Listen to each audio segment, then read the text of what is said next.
Split the bamboo in the morning, dry it till night. Shape and bend it nice and tight. Cross the strands to form a pattern, coat in silk, and you have a lantern. That's how you remember how to make a show lantern. Did you get all that, Chi-Chi? Morning, split bamboo, traveler. Then get silk, make Paimon. What? No, that doesn't even rhyme. Look, it's them.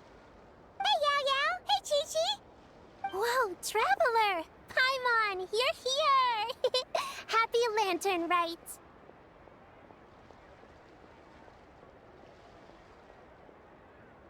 What you up to? I'm teaching Chi-Chi to make show lanterns. It's a real test of finger dexterity, so it'll help keep her nice and loose.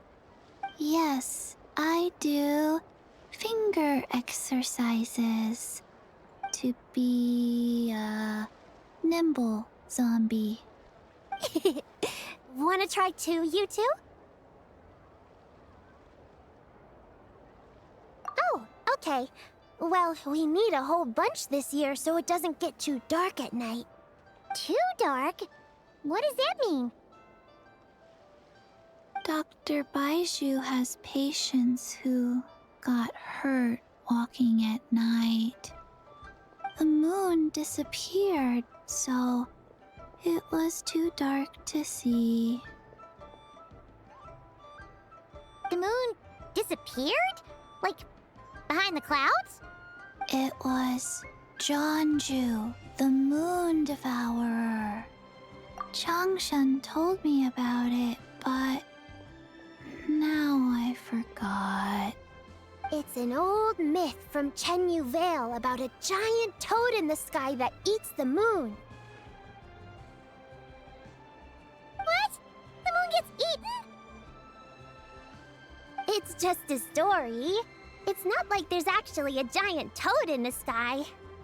I asked Master about it, and she said myths are just insights into how the people of the past understood the world. Well, I didn't see it that night. But I've checked several nights since, and it's been there same as ever. According to Chi-Chi, though, the Ministry of Civil Affairs sent someone to do some kind of serious investigation. So, I don't know. Maybe something did happen.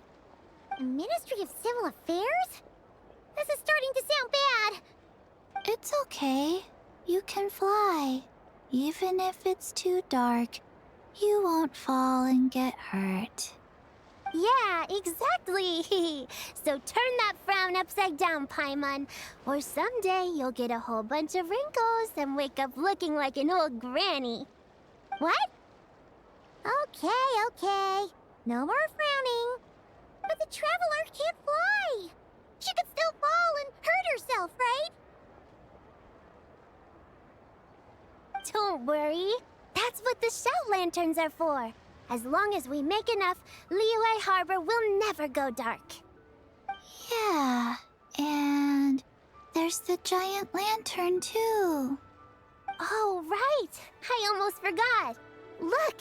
This year's Grand Lantern commemorates the Adeptus who guards the moon. With her watching over it, the moon will be safe for sure. A white horse? Wait! So that's the White Horse Adeptus? Yeah! Legend has it she used to live on the moon. So if it were ever in danger, I'm sure she wouldn't just stand by and watch. Huh! We've heard of the White Horse Adeptus before, but we never heard the part about her living on the moon. Probably because it's a folk legend from Chenyu Vale, so not a lot of people know about it. But recently, some ancient artifacts were unearthed in Liyue, and the archaeological team even found evidence of ancient people worshipping an Adeptus who lived in a palace on the moon. It's kind of like how we write wishes on show lanterns and release them during Lantern Rite. The White Horse Adeptus would descend from the moon in her jade carriage and grant people's wishes. Ooh! When did that happen? She sounds different from the other Adepti in Liyue. It must have been a super long time ago, 'cause even Master barely knows anything about this Adeptus. Nope. Kinda unbelievable, right? Yanfei said the White Horse Adeptus might even be a made-up legend, just like Janju the Moon Devourer. Yeah, a made-up horse and a made-up toad. You're mistaken, children. The White Horse Adeptus really does exist. Oh, Mr. Liu from the Baiju Guest House. But how do you know that for sure? Have you ever wondered how the guest house got its name, Yao Yao? Baiju... White Colt. So, it's named after the White Horse Adeptus? That's right.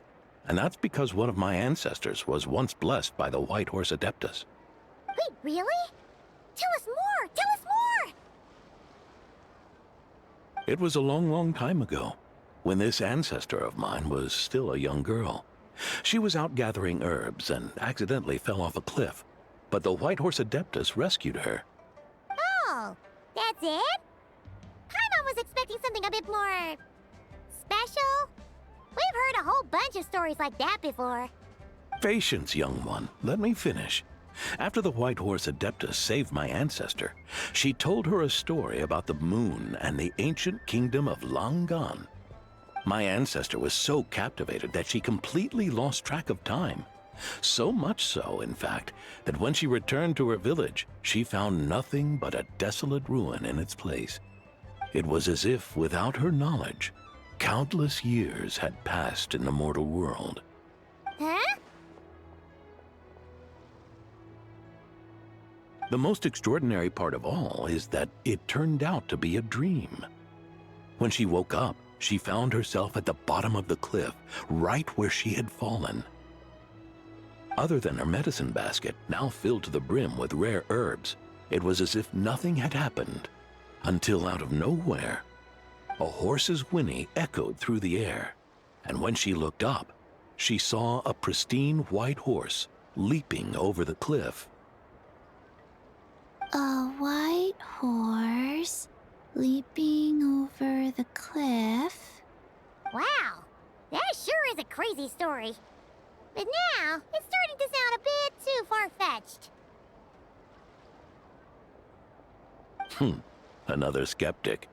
You sound just like my son. But I know it's true. Ancestral records don't lie. Wait, so your son doesn't believe it happened? Don't get me started. Not believing is one thing, but he even wants to change the name of our guest house. It's a disgrace, I tell you, a disgrace. Well, it was getting about time for him to take over the guest house. And what's the first thing he does? Starts going on about how the name doesn't attract enough customers and how we're losing business to Wangshu Inn. Can you believe that? As if Baiju Guest House and Wangshu Inn aren't miles apart from each other. Oh, what about something like the Geo Lord's Rest? Paimon bets that would get people through the doors. Geo Lord's Rest. I like that one. This isn't about getting people through the doors. This is about disrespecting our ancestors. Oh, White Horse Adeptus, my wish is this. Let your divine power be known. Teach my foolish son the error of his ways.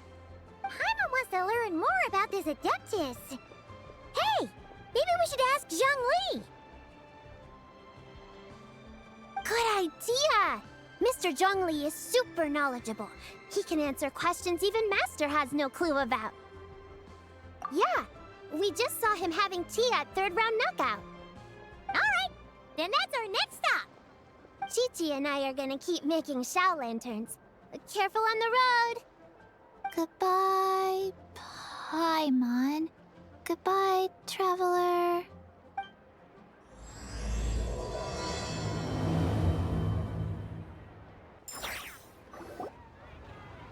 Attention, everyone! As the auspicious festival season approaches, I have an announcement to make. I, Lu Xiong, am on the verge of becoming one of the most renowned archaeologists in all of Liyue Harbor. No, scratch that, in all of Teyvat.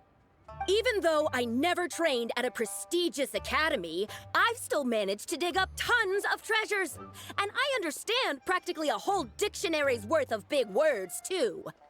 Like my pops always says, no pain, no gain. And I haven't had it easy, that's for sure. So, it's definitely my turn to make a name for myself.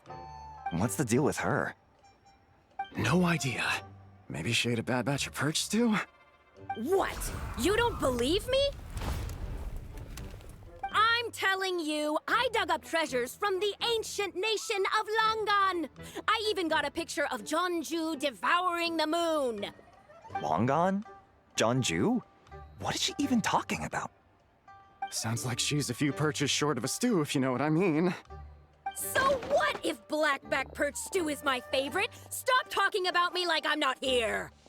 Whoa, what are you doing? You're just a stupid, ignorant man, and I'm gonna kill you.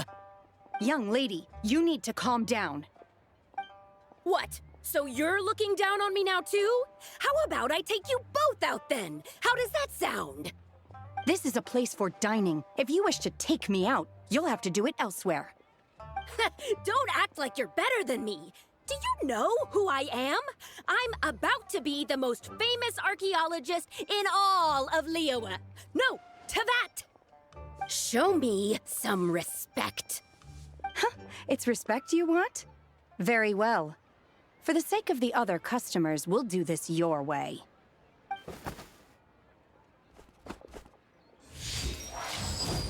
What? So Shenhe started the fight? She had no choice. The woman pulled a shovel out of nowhere and started going crazy, flipping tables left and right. She even injured 2 other customers. Shenhe did what she had to do to restrain her, then took her to the Ministry of Civil Affairs. Thank goodness Aunt Shenhe was there. Or who knows what might have happened. Yeah. I started cleaning up after all the commotion, and that's when I found this photo. I thought it might be the one she dropped, so I rushed over to show someone. She said she took a photo of Jeonju the Moon Devourer. This must be it. Can we really trust what she said, though? Clearly, something is going on with her. Paimon's got a point. It sounds like she wasn't acting right at all. How do we know she wasn't possessed by some kind of evil spirit? Aunt Shenhe would have noticed if she was possessed. All right. But what about the part about Long Gone and the treasure she found? What about it? What if she raided a tomb and dug up some super special relic, then got herself haunted by an ancient ghost? One so powerful that even Miss Shenhe couldn't sense its presence. Your imagination is something else, Hu Tao. Why would an ancient ghost come to Wanmin restaurant, huh? To eat my blackback perch stew? Hey, it could happen. I'd want to eat your food if I was a ghost. Wait a second. She mentioned the ancient nation of Longan, right? Paimon's heard that somewhere before. You know what? My brother mentioned that some ancient artifacts were unearthed in Liyue recently. Mostly colored glass, fine jade, and bronze relics. Some of the text inscribed on them has already been deciphered. There were some poetic verses, but the word long gone popped up as well. So, does that mean this Longan place is real? Still, Paimon knows we've heard the name somewhere before. Do you remember, Traveler? Right! His ancestor heard about it from the White Horse Adeptus. The White Horse Adeptus? Oh, so you must have been to see the giant lantern already. Yep. And it turns out that the White Horse Adeptus is super mysterious, too. Even Madame Ping hasn't met her. Wait, I thought she was the gold-eyed Celadon mare of the 8 Adepts. That's just the interpretation you believe in, Hu Tao. There are other theories out there, too.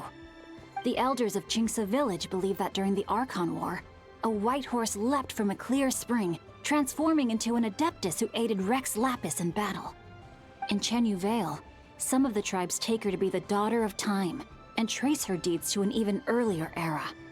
Yet in other ancient texts, including the relics I just mentioned, she appears as an emissary who listens to mortal wishes, bestowing the blessings of the heavens and moon upon the mortal realm, which is why we write our wishes on Shao lanterns. That's so complicated. So what's the verdict? Which version is the truth? I'm afraid there's no definitive answer to that. You two have been all over Tevat. Do you have an idea? Nope, sorry. We were actually on our way to ask Zhongli. He knows even more about this kind of stuff than us. Ah, looking for a consultant, huh? He's having tea with Miss Linlong. Shigu Antiques is hosting an exhibition tonight. An exhibition? For what? All those antiques Sing just mentioned. So if you head to the big ship docked in the harbor tonight, I'm sure you'll find him. So, where to next? How about we go to the Ministry of Civil Affairs to ask about the White Horse Adeptus? We might be able to find out more about the recent moon situation, too. If you're heading to the Ministry of Civil Affairs, could you give them this picture for me? Since it belongs to that customer, she deserves to get it back at least. It might even help the Ministry with their investigation. Ha! All right! We're off! Oh, wait! I almost forgot! Happy Laternlit! Come have a meal with us when you're free. We'll be there, or we'll be... square.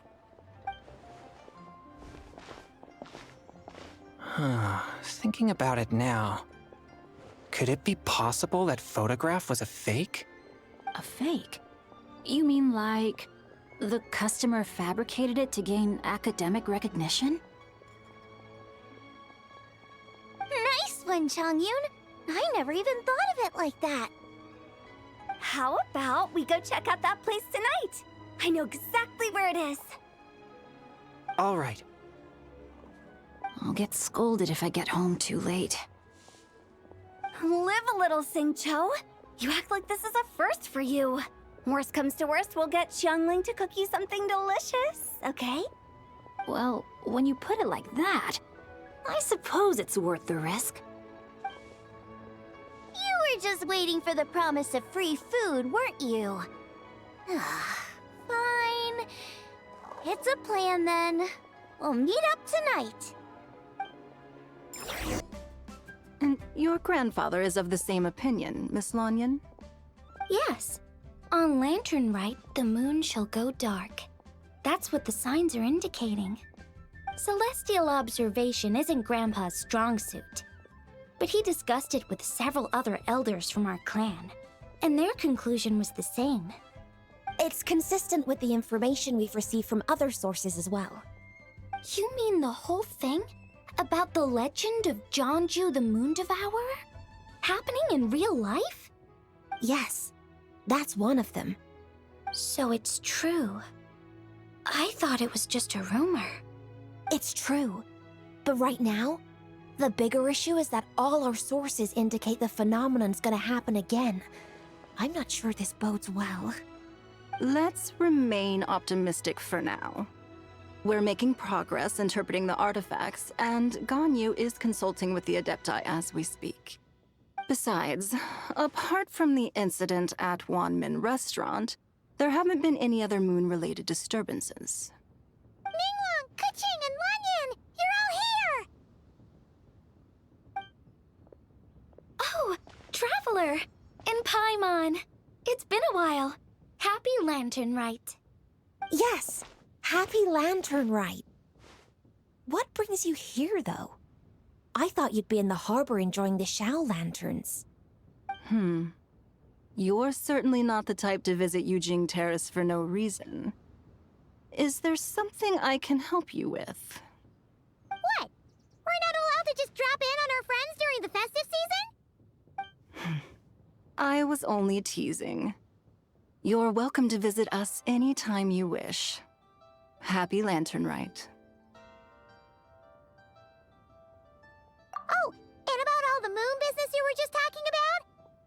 something to show you. Here, take a look! Whoa! Something really did take a chunk out of the moon. Someone managed to capture a picture of it. Is this Jianju, the Moon Devourer, then? Even though we confirmed this event took place, I still can't quite believe what I'm seeing. Where did you get this picture? From Xiangling! She found it when she was cleaning up after that customer caused a scene. She thinks they must have dropped it. Wait, is this Chawang Terrace? No, it's just where I'm from.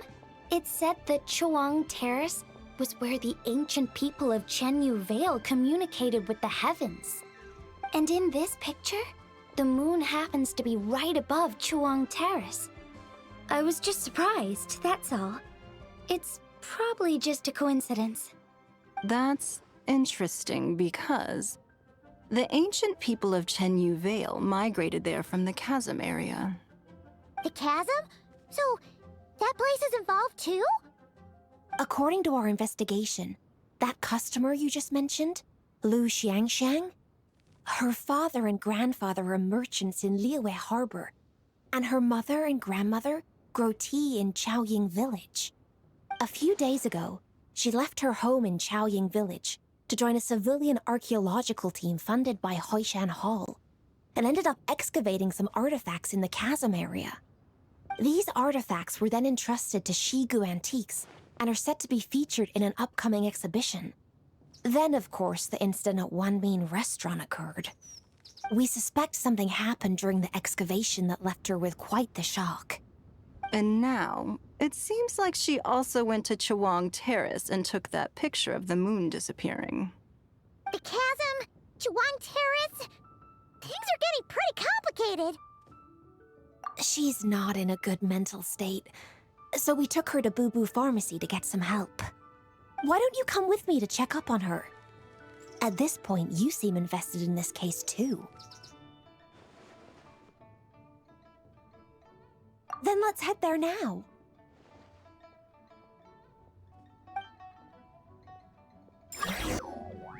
Ah, Lady Yuheng. Oh, and the Traveler and Paimon are here as well. What a pleasant surprise. Happy Laternlit. I hope we're not interrupting, Dr. Baiju. Not at all. I assume you're here to see the patient? Unless it's urgent, however, it would be best not to disturb her rest. It's quite unstable. She's even more agitated than when she first arrived. And she refused to cooperate when we tried to check her over. I had no choice but to prescribe a calming draught and to have her rest for 2 days. So she's getting worse? That isn't the news I was hoping for. It's just a precaution. Based on an earlier conversation with her, it seemed more like a fixation than anything else. She hasn't lost her mind. That's right. When we asked about it, she kept insisting she was going to be famous far and wide. Well, it might not be far and wide, but she certainly made a name for herself around Yujing Terrace. Even some of the Qixing know who she is. Not often, that's for certain. From my initial assessment, the patient appears to have experienced some sort of shock, and whatever it was seems to still be haunting her. But what could have caused such a thing? The relics from the chasm? Or the moon above Chawang Terrace that night? Come back in 2 days, and you might just have your answer. I suppose that's all we can do for now. We'll take our leave then, Dr. Baiju. Of course. If you need anything else, don't hesitate to stop by. Speaking of those relics from the chasm, aren't they being featured in an exhibition tonight? That's right. Are you planning to attend? Yeah! We wanted to have a talk with Zhang Li anyway, and now Paimon's even more curious about these relics. I would, except every item in the exhibition had to be registered with the Ministry of Civil Affairs, so I'm afraid it's been spoiled for me. I reviewed them all myself. There are some rather peculiar artifacts, that's for certain. We're still working on decoding the ancient text that appears on them. Yeah! The word jade appears a whole bunch, doesn't it? Huh? How did you know? Shincho told us. He said there were some ancient poems on them, too. He's quite well informed, isn't he? Well, he's right. We believe they're direct references to the ancient nation of long gone. As for the other text, instead of regular poetry, it seems to be more like ceremonial language used to worship the moon and the gods. The moon and the gods? Well, looks like it's almost time for the exhibition. You two should head over. There's an usher at the harbor who will lead you to the venue. Not at all. The exhibition is free to the public. The people of Liyue have a great respect for our history and are eager to learn from it. Plus, the exhibition is being organized by Linlong, the owner of Shigu Antiques. As far as I know, it's been a long-time goal of hers to hold a cultural exhibition of this scale, where people can learn all sorts of information about the past. Guess we're in for a real treat tonight, then. Yes, have a great time. There's still more artifact decoding work I need to finish, so we'll have to part ways here. After seeing the picture you brought, there's a few ideas I'd like to follow up on. You're hard at work even during festival season? Huh. You haven't changed one bit, Ka-Ching. I'm simply fulfilling the responsibilities of my position. That's all. All right, I should get going. See you later.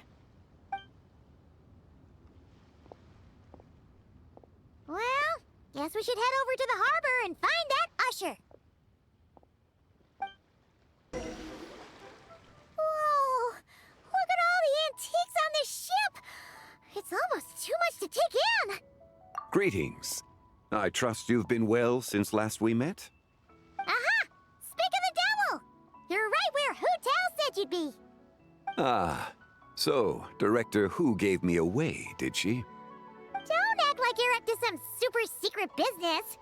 We know you just do whatever you feel like. Yo, Traveler, Paimon, what's up? It's been a while, you two. Happy Laternlit. Beidou! Yunchin! It's great to see you! You're here for the exhibition too? Yes. When I heard these artifacts were from ancient times, I just knew I had to come learn more about them. I mean, what a discovery, right? Yeah, Ningguang pretty much said the same thing. She thought coming here might help culture me up or something. But as you know, I'm more of a fists and punches type of person. I doubt one exhibition is gonna change that. You're too modest, Captain. You're the leader of the Crux fleet. That takes far more skill than just fists and punches. Plus, at the end of the day, you still decided to come, even though you didn't have to listen to Ningguang. Well, she's the Tianquan. If she can't even get an average ship captain like me to do her bidding, how's that gonna look? You sure know how to think from her perspective, huh? I guess I do. Anyway, how's everyone enjoying the exhibition? I heard that if you see something you like, you can negotiate the price with the owner and take it home. Wait, so we can buy this stuff? Indeed. Although Shigu Antiques is hosting this exhibition, many of the items come from private collectors. As long as both parties reach an agreement, you can make an offer of mora or an equivalent trade. Well, shall we continue our conversation as we look around? Let's go! Paimon's super curious about all this stuff. Whoa, look at this painting! There's a huge toad on it! Could it be... Huh. This material is quite unusual. It doesn't look like paper. More like silk, or some other kind of fabric. Yeah, I was thinking the same thing. Huh. Well spotted. This is a painting of Jianju, the Moon Devourer, made primarily with mulberry silk. Such craftsmanship is rarely seen in modern-day Liyue. Ha! Jianju the Moon Devourer! Paimon knew it! That toad made it super obvious. What's that? A new dish at One Min restaurant? No! It's a kind of lunar eclipse. You heard about how the moon disappeared recently, right? Oh, yeah. You're saying a toad did that? That's what the legend says. So, nothing to do with food then. Noted. And the figure next to the toad, is that the White Horse Adeptus? From the stories I've heard, her palace lies on the moon. That would seem to be a logical assumption. No. In fact, this item was discovered in Chenyu Vale, and many years ago at that. Oh, so it's from Chenyu Vale? Actually, that's not quite right. You see, this painting is primarily comprised of mineral-based pigments, such as cinnabar and azurite, which are usually found within stratified rock. This suggests its place of origin may very well have been the chasm. You could have just started with that. You're as knowledgeable as ever, Mr. Zhongli. I had only ever heard the legend of Zhongju the Moon Devourer, but now seeing it depicted in this painting, I wonder, if I purchased it, perhaps it could serve as inspiration for a new opera. Though I'm not quite sure who the painting belongs to right now. A splendid idea, Miss Yoon. Perhaps in lieu of Mora, you could offer the lyrics to said opera as recompense. The lyrics? But to whom? Why, to me, of course. I am the owner of this painting, after all. Wait, so you're one of the private collectors of the exhibition? No wonder you knew so much about the painting. But lyrics in exchange for a precious antique? My work could never possibly be of equal value. I don't know about that. I'm not much of a scholar, but even I know your operas are in a league of their own. An astute observation, Captain Beto. In my possession, this painting is nothing but a lifeless artifact. In your hands, however, it could be transformed into a new piece of art entirely. Quite the worthy exchange, no? But I'm not sure when I'll be able to finish writing it. It certainly won't be ready this year. Allow me to be equally forthright, Miss Yoon. This silk painting is merely a copy I made of the original work. There is no need for such concern over its value. Huh? So it's a fake? I had no idea you were such a skilled artist, Mr. Zhongli. I pride myself on having some knowledge of antiques, but I didn't notice anything that would point to it being a replica. You never cease to amaze me, Mr. Zhongli. You flatter me. All that said, Miss Yoon, you must accept. Truly, I insist. Huh. He's gone from handing out fake Mora to fake paintings now, huh? Your kindness is impossible to refuse, Mr. Zhongli. Rest assured, I'll be sure to return the favor. I shall look forward to it. Man, that was quite the find. I should buy something too, if only so I can show it off to Ningguang. Let's keep going and see what we can find.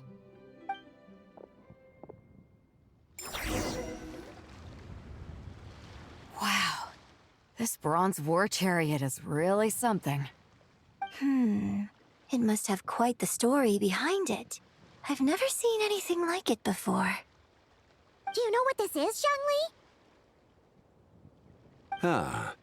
I heard from Miss Linlong that a carriage made of Celadon jade was unearthed in the chasm. A copper canopy, a body adorned with flowing clouds and geometric patterns. Yes, this must be the one. A precious piece indeed. This thing's gotta be thousands of years old, right? Crazy to think people back then were capable of such intricate metalwork. Too often, we view the past and future through the lens of the present. Objects that fascinated us as children seem crude later in life. And that's only after a few decades or so of separation. If one were to stretch time across hundreds or thousands of years, one might discover that time is not always a force that pushes things forward. It would seem the people of that era managed to create a remarkable civilization in their own right. Makes me want to get my hands on this even more. Ningguang's gonna be so jealous, don't you think? Ah, has this war chariot caught your eye, Captain Beidou? Oh, you must be Linlong from Shigu Antiques. Nice to meet you. This exhibition has been amazing so far. Well, that's all thanks to supportive patrons like you and Mr. Zhongli, of course. As for this war chariot, it was discovered by an archaeological team sponsored by Huishan Hall. The price comes in at 90 million mora. How much? 90 million? Woo, looks like my eyes were a bit too big for my wallet. Quite a bargain. A bargain? 90 million more I could feed Paimon for like 1,000 years!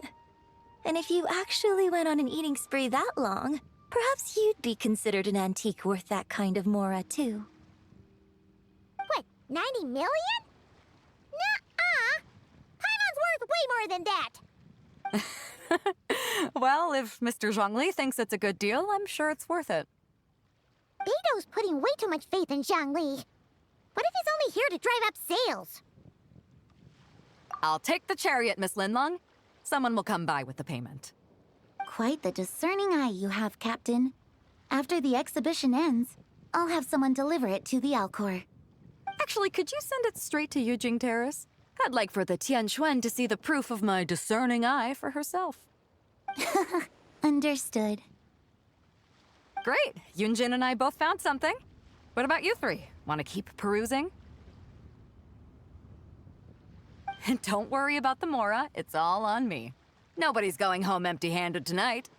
I appreciate your kindness, Captain, but I'm afraid I have some private matters to discuss with Miss Linlong. In that case, don't let us keep you, Mr. Zhongli. Right this way. Traveler, Paimon, perhaps you would like to accompany me. What? So you can show us another bargain antique that's so far out of our price range it's not even funny? Other people are always demanding Mr. Zhongli's time, but it's quite rare for him to extend an invitation himself. I wouldn't pass up this opportunity if I were you, Paimon. Yeah, just don't forget to come aboard the Alcor for a drink later. Yeah, guess you're right. Taking a quick look isn't gonna cost us anything. Let's go!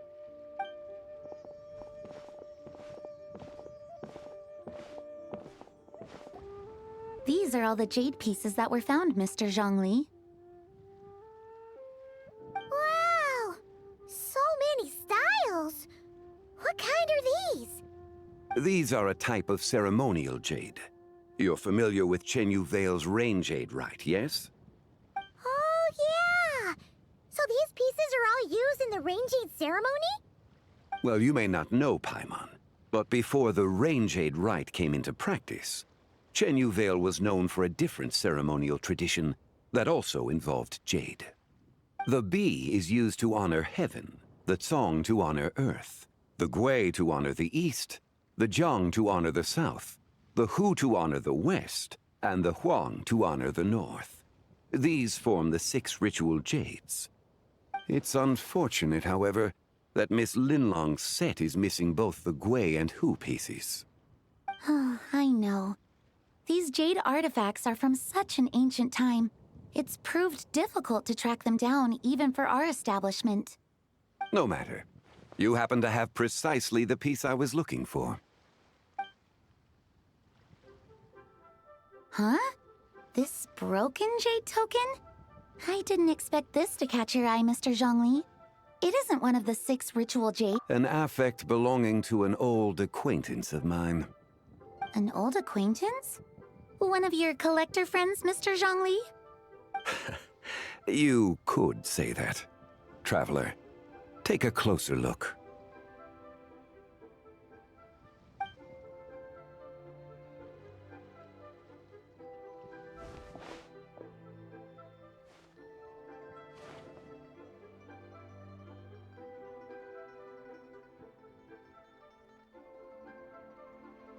Huh. It doesn't look all that special to Paimon. Just seems like a broken artifact. Indeed. It's been thousands of years since the moon has appeared in such a form. So, in the past, the moon wasn't always full.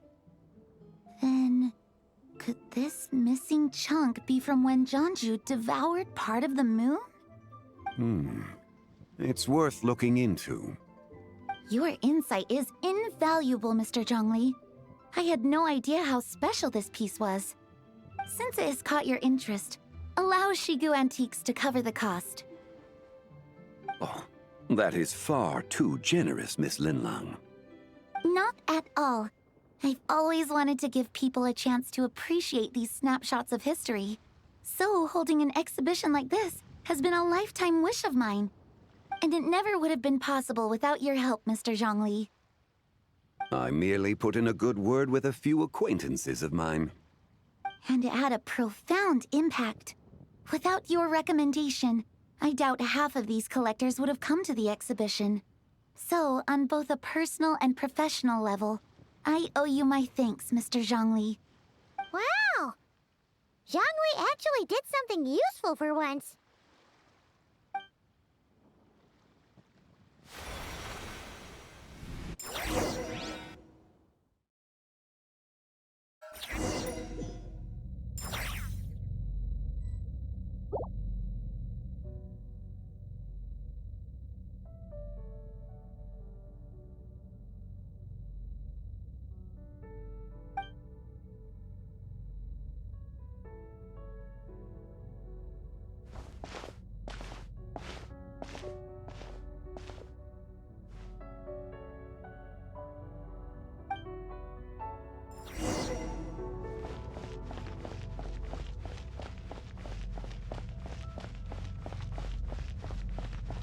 Three, 5, 7.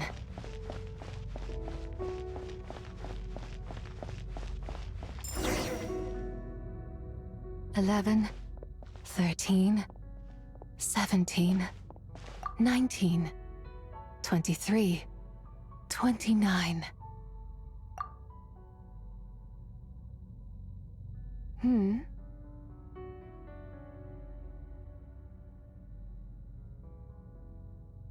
You also enjoy counting in such a fashion, lost child?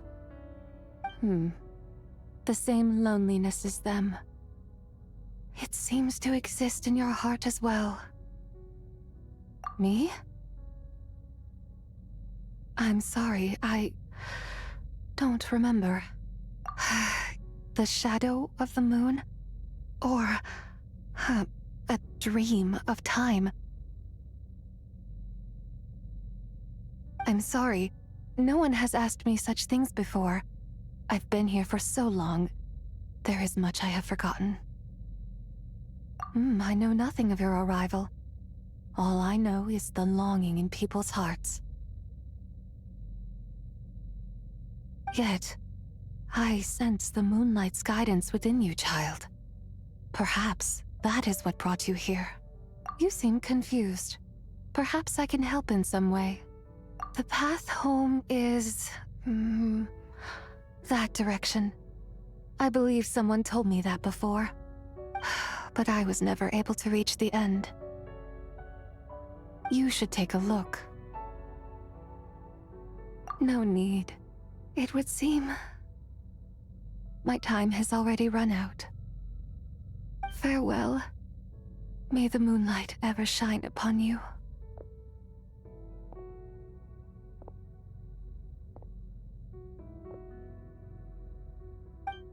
Wow! Zhongli actually did something useful for once. Your complexion looks rather ashen, Traveler. Are you feeling all right? Yeah, what's wrong? Does your stomach hurt? Huh? What are you talking about? You were right here the whole time. Ah, I see. I'm afraid we must take our leave, Miss Linlang. My friend has taken ill and I must escort her to get some rest. Of course. Traveler, Paimon, please, come with me. Ah, yes. Regarding the payment for the Jade Token. Charge the expense to the Wangsheng Funeral Parlor if you would.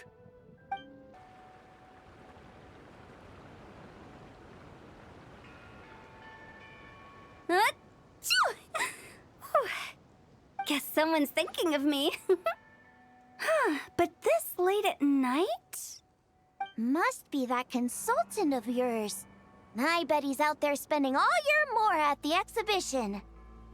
Yeah, he'd be the perfect employee if he just knew how to rein in the spending. But never mind him.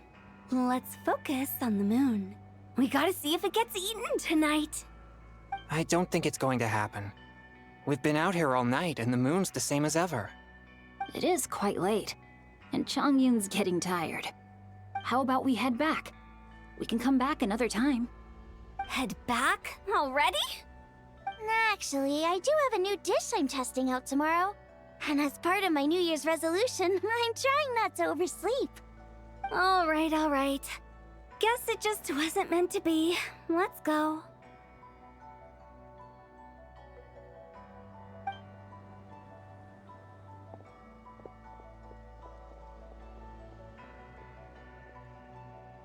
When the sun's out, bathe in sunlight.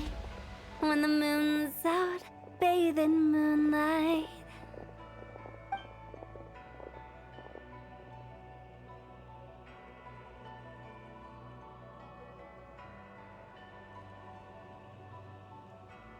Wait, weren't we going to rest?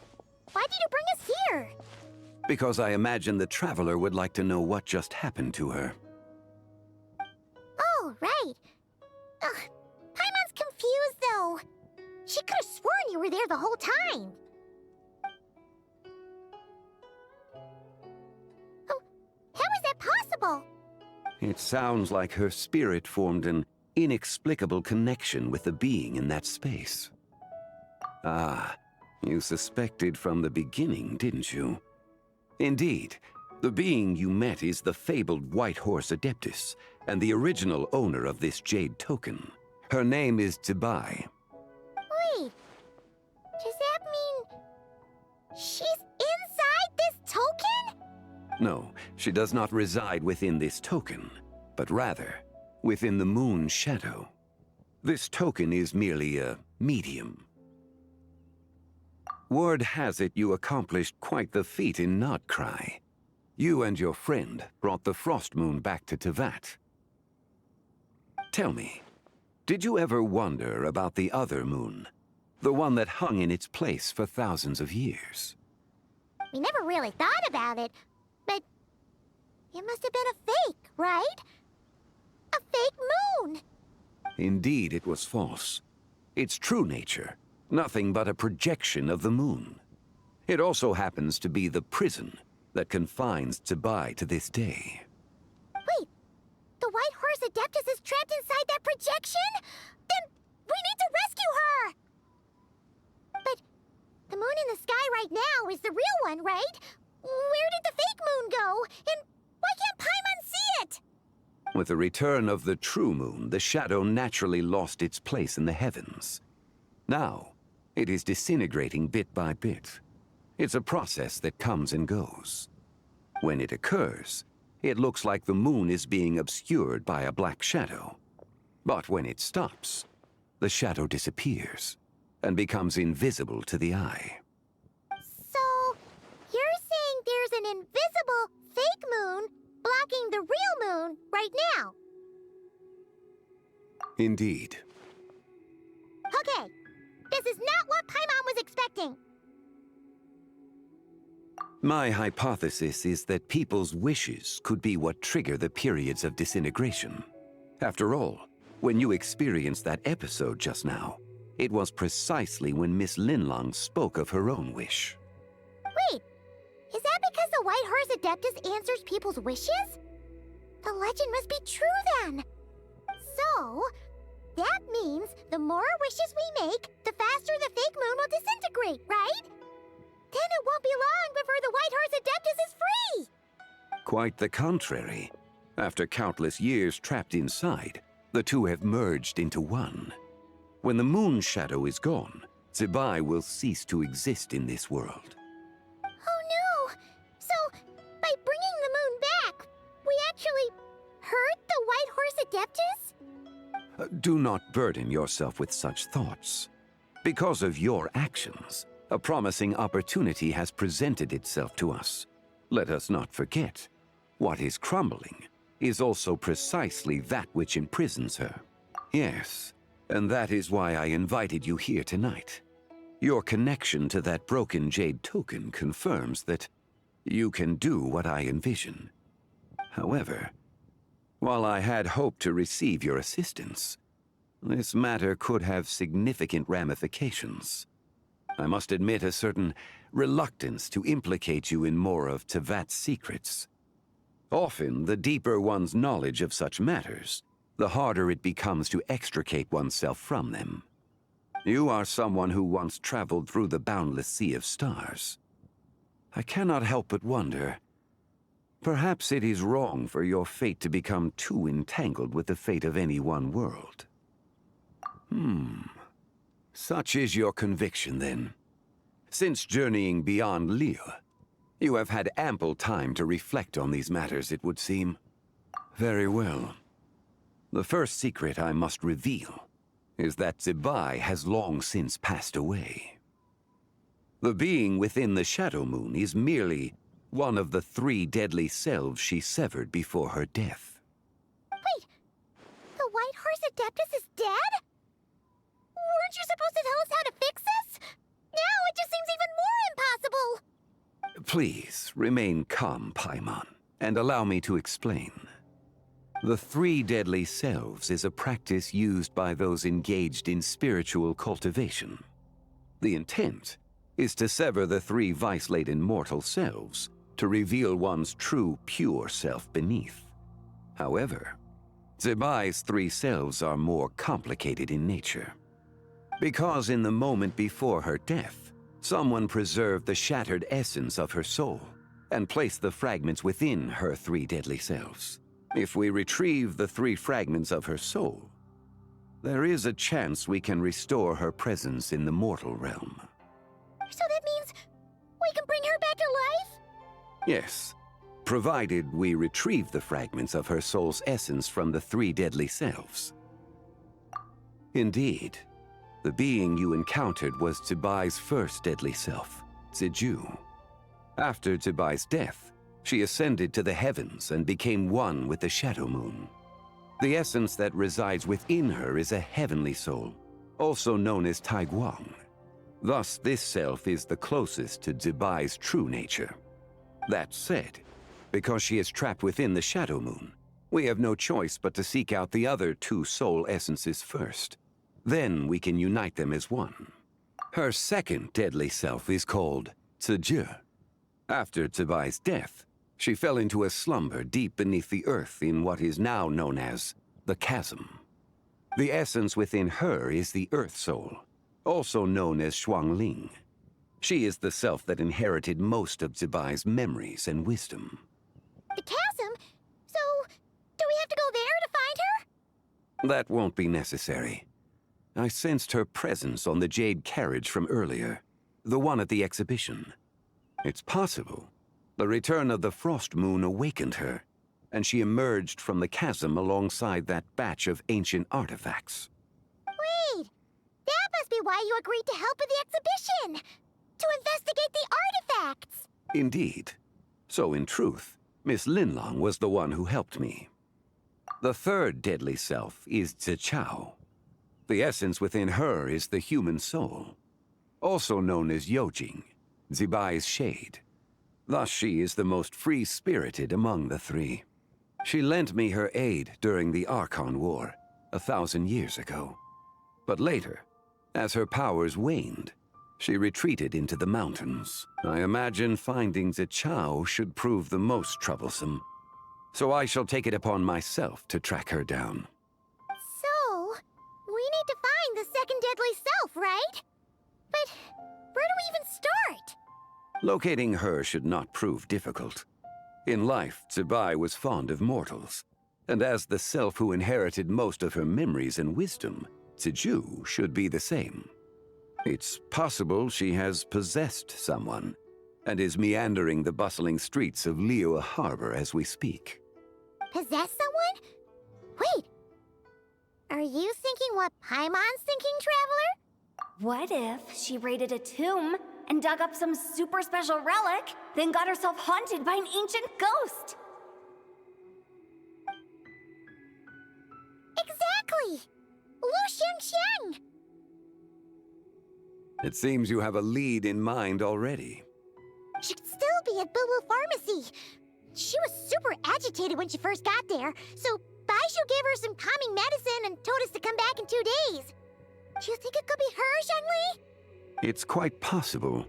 The deadly selves are impure beings that can easily influence mortal minds. A sound plan. Well, I should get started on my own investigation then. But you're leaving already? I must.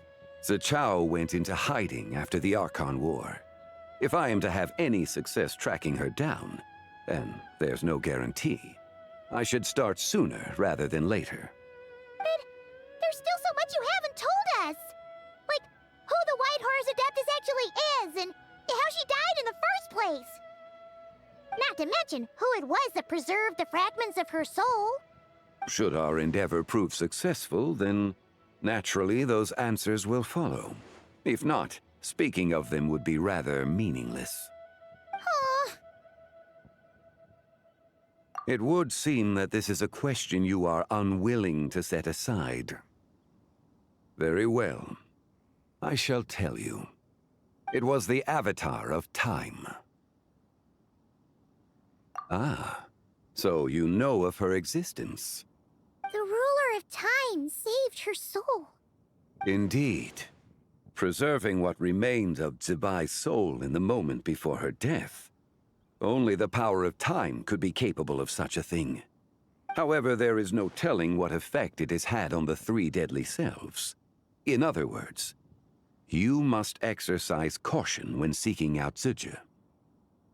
On the night of Laternlit, countless Shao lanterns, and the wishes written upon them, will be released into the sky. I estimate that this event will trigger the Shadow Moon's collapse. When that happens, the cage that confines the first deadly self will open. That is our moment to act, but also the moment where all could be lost. For if we fail to retrieve the other 2 soul fragments in time, Zibai's resurrection is hopeless. As I mentioned before, the answers to your remaining questions should come in time, providing our efforts bear fruit. Let us hope that all proceeds smoothly in the days to come.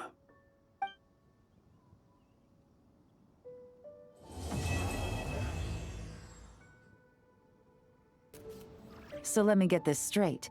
The patient disappeared right as you were delivering the medicine. I know it's hard to believe, but that's exactly what happened. It's true. 1 minute she was there, and the next, she was nowhere to be seen. Hey, it's Yelan! Fancy seeing you here! Oh, is this a bad time?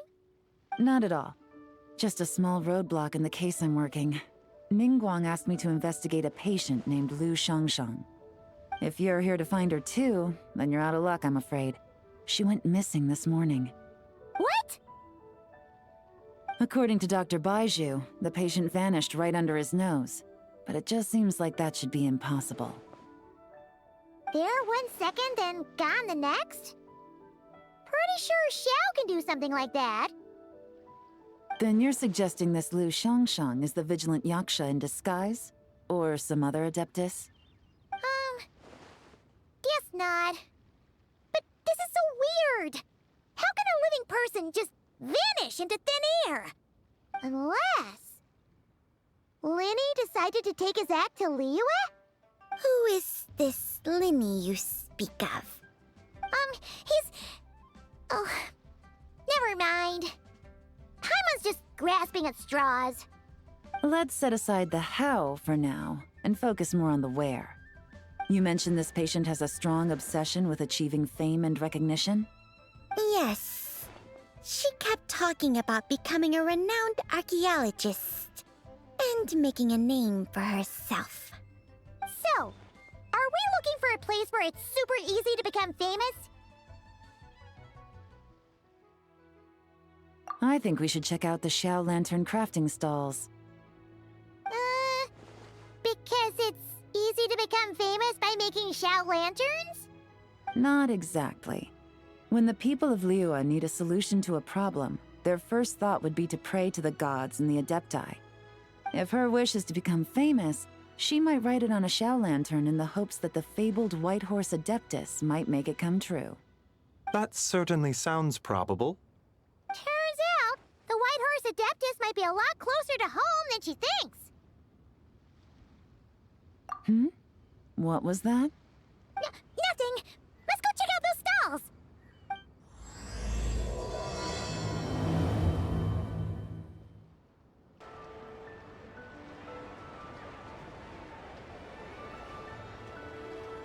Alright, we're here! Still no sign of Lu Shangxiang, though. As long as you're patient enough, Paimon, you'll find that hunting down people is no different from hunting boars. We need to blend into the environment, or we risk alerting the target. So as far as everyone here is concerned, we're just ordinary tourists. Oh, okay. If we need to blend in, then let's make some Xiao lanterns and write our wishes down, like everyone else. What's your New Year's wish, Yelan? I haven't given it much thought. Oh, and it can't be work-related. You gotta take a break once in a while, right? You're always staking out this suspect, tailing that criminal, hunting down this gang or that. Which is super amazing and all, but it's gotta be exhausting. Really getting into this, huh? You said to blend in, right? Come on! It's all part of the act! So you gotta think of something! Then, I suppose, it'd be to go traveling, the next time I get the chance. Traveling? That's our bread and butter! Wanna join us? Thanks for the offer, but my desk is piled high with reports on your exploits. And that's not quite the kind of traveling I had in mind. I was thinking more the lie down and do absolutely nothing kind of travel. Ah, something a bit more easy and breezy, right? Hey, wait! We know just the place! The Easy Breeze Holiday Resort in Netland. It's super relaxing and full of fun activities. You've got the beautiful ocean and tons of cute little creatures called Asha. Seriously, you gotta go! Huh.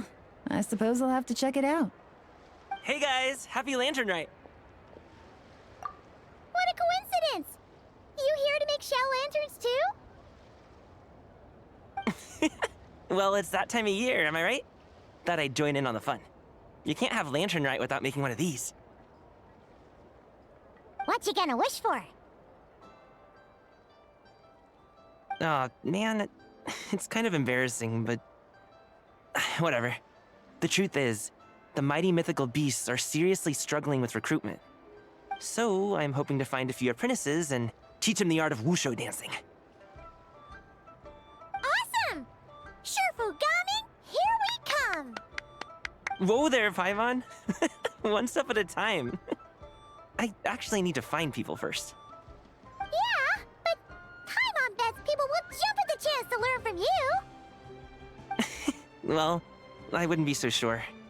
Wushu dancing is super physical and takes a lot of hard work to master, so it's not easy to find people. At this point, if the Adepti can't help me, no one can. I'll do it! Huh? You just said you wanted an apprentice, right? Well, I'm offering. What do you think? Whoa, the White Horse Adeptus works faster than I thought. Traveler, it's her. Lu Shangshang. Our target! Hey! Didn't you hear me? I said I wanted to be your apprentice! No need to shout. I heard you the first time. What's your name? Step back a bit, Gaming. This person could be dangerous. What? Hey, what are you trying to do? Do you know who I am? Get back! Lu Shangshang, we have no intention of harming you. We just need to ask you a few questions. Get back, I said! Try to remain calm. If you come any closer, I'll...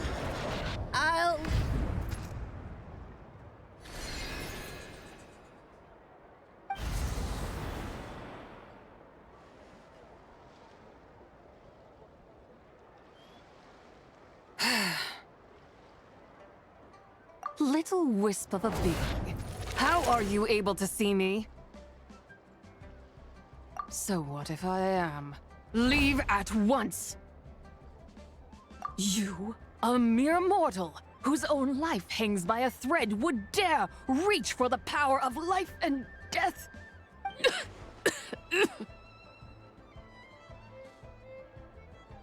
Unless you wish to be condemned to eternal damnation, you would do well to abandon this foolish endeavor. I shall speak on this no further. Don't come any closer. How did I get here? Who are you people? Playing dumb, are we? Save it. We know you attacked those people at Wanmin Restaurant. What? No, I would never. You must be mistaking me for someone else. You don't remember? Of course not. How could I do such a thing? What about the photo you took near Chuang Terrace? What photo? What's going on? It's like she lost her memory or something. Well, this complicates things. I'll take her back for questioning and let you know what I find. Take her away. But I didn't do anything! I swear! That's weird. She seems so normal now, but she doesn't remember anything. This is just great. An apprentice falls right into my lap and now she's gone! Don't worry, Gaming. This is a special case.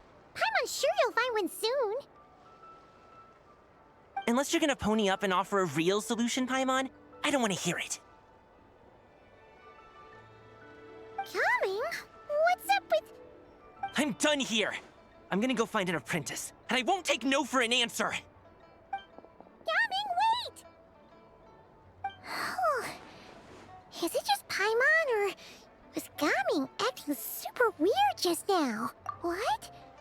How do you know? Whoa! So you saw the second deadly self? And you think she moved from Lu Shangxiang to Gaming? Uh-oh. Then we better find him before something bad happens! Let's go! Alas, why must Cloud Retainer inflict such woe upon us, Mooncarver? By the order of Rex Lapis, we were supposed to make haste to the harbor to stand watch. Yet we arrived late, for you, in your inscrutable wisdom, chose that very moment to tend the mint. It is no wonder Cloud Retainer banished us to the wilderness in anger. A pity only that I, blameless as I am, was made to share in the punishment. Blameless indeed. You speak as if it was not you who decided to plant all that mint in the first place. Yet now, in its wretched state, overrun by blight and vermin, you would turn away? Utterly heartless, I say. Were I truly that heartless, would I have rescued those seedlings from this desolate wasteland, granting them haven in your hallowed garden? Alas, if blame must be laid, let it fall upon Cloud Retainer for failing to recognize the virtue of our plight. Ah, at last a sentiment with which I can agree. If ever Cloud Retainer is away, we should steal into her abode and plant a veritable field of mint. A tempting little ruse, is it not?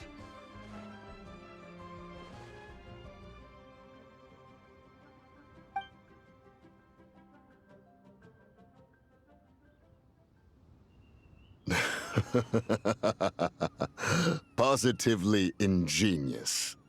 Please stop chasing us. Just let us go. Get back here!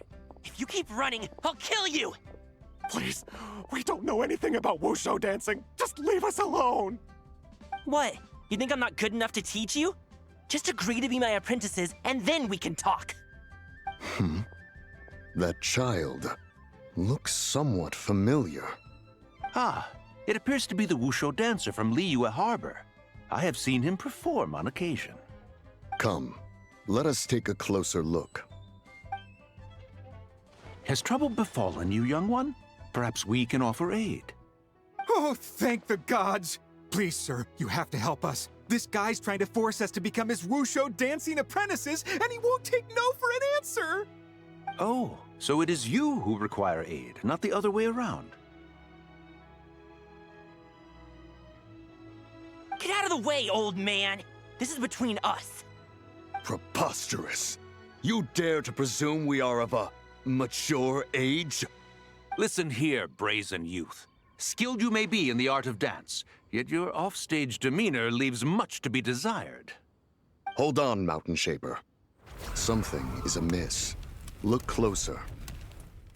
Huh. Indeed, he bears the mark of something unclean. It spells trouble. You there, depart at once. Hey! You drove off my recruits, old man! You'll just have to take their place, even if you're a bit on the decrepit side. Many years it has been since a being has dared speak to us in such a manner. Now let us see what evildoer has sought to use you as its puppet, young one.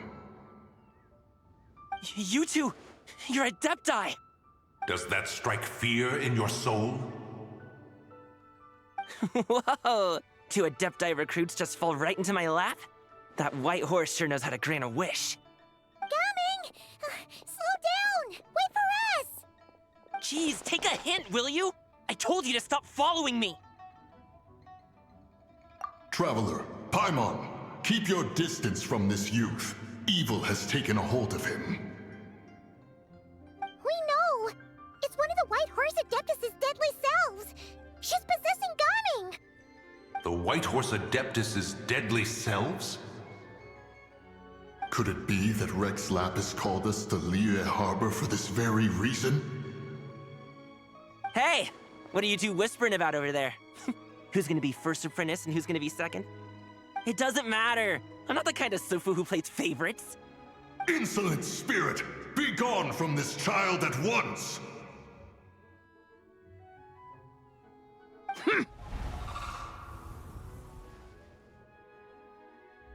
Little mite of a mortal. Getting in my way again, I see.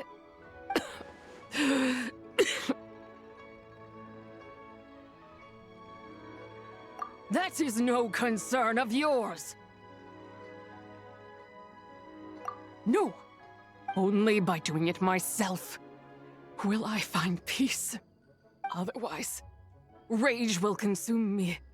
If I lose control, all will turn to dust. The curse of time. The memories this body holds. Come no closer. This is your final warning. Insolent spirit! Be gone from this child at once! Huh? Traveler and Paimon?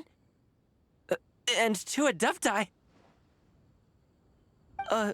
Where are we?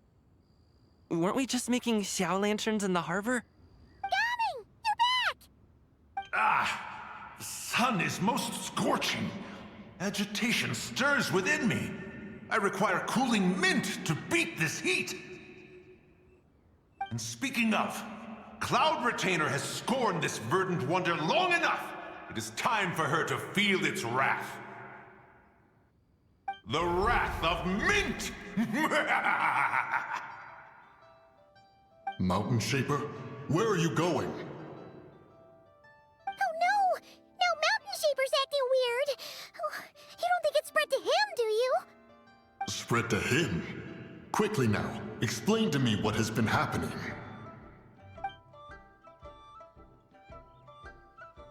What? Was I really that rude? Jeez, someone get my dad to throw a slipper at me. I'm so... Oh, you okay, Gaming? He is fine. It is simply exhaustion. But to think Mountain Shaper would succumb to something like this, it is most unexpected. So, what do? We can't just leave Gaming like this, but we can't ignore Mountain Shaper either, right? My cultivation level rivals that of Mountain Shaper. Were I to give chase, Zibai would but flee from his form and take refuge in mine.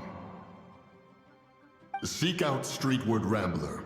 Cloud Retainer and the Conqueror of Demons should be with her. I shall take this child back to the harbor and join you post-haste. Oh, what are all the Adepti doing together?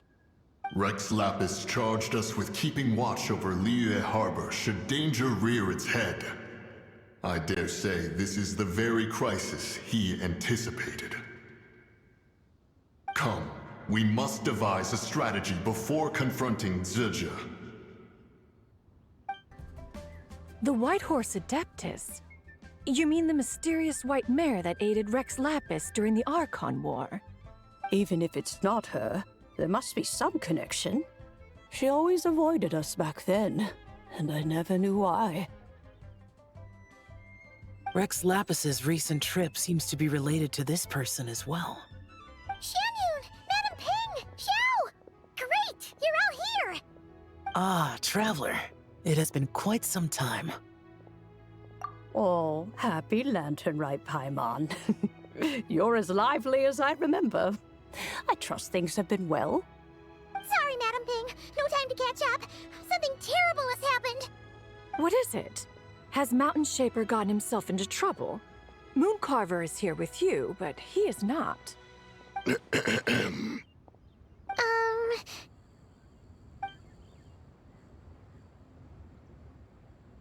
The Wrath of Mint?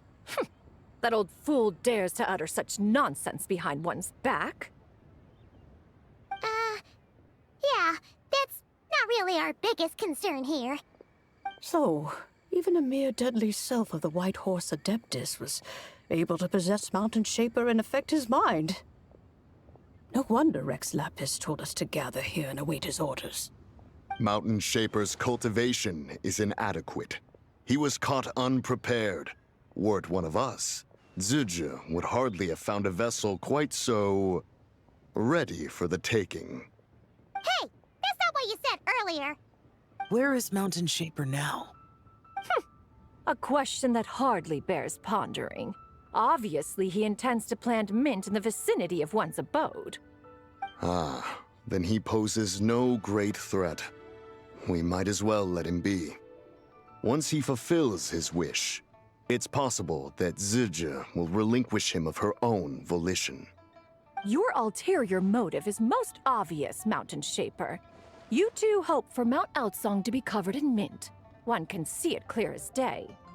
Not to mention, deadly selves are born of malevolent human desires, and naturally pose a great risk to the form and mind of all living beings. We cannot let this go unchecked. Let me handle it. I have relevant experience and know how to deal with such situations. One has no doubt of that.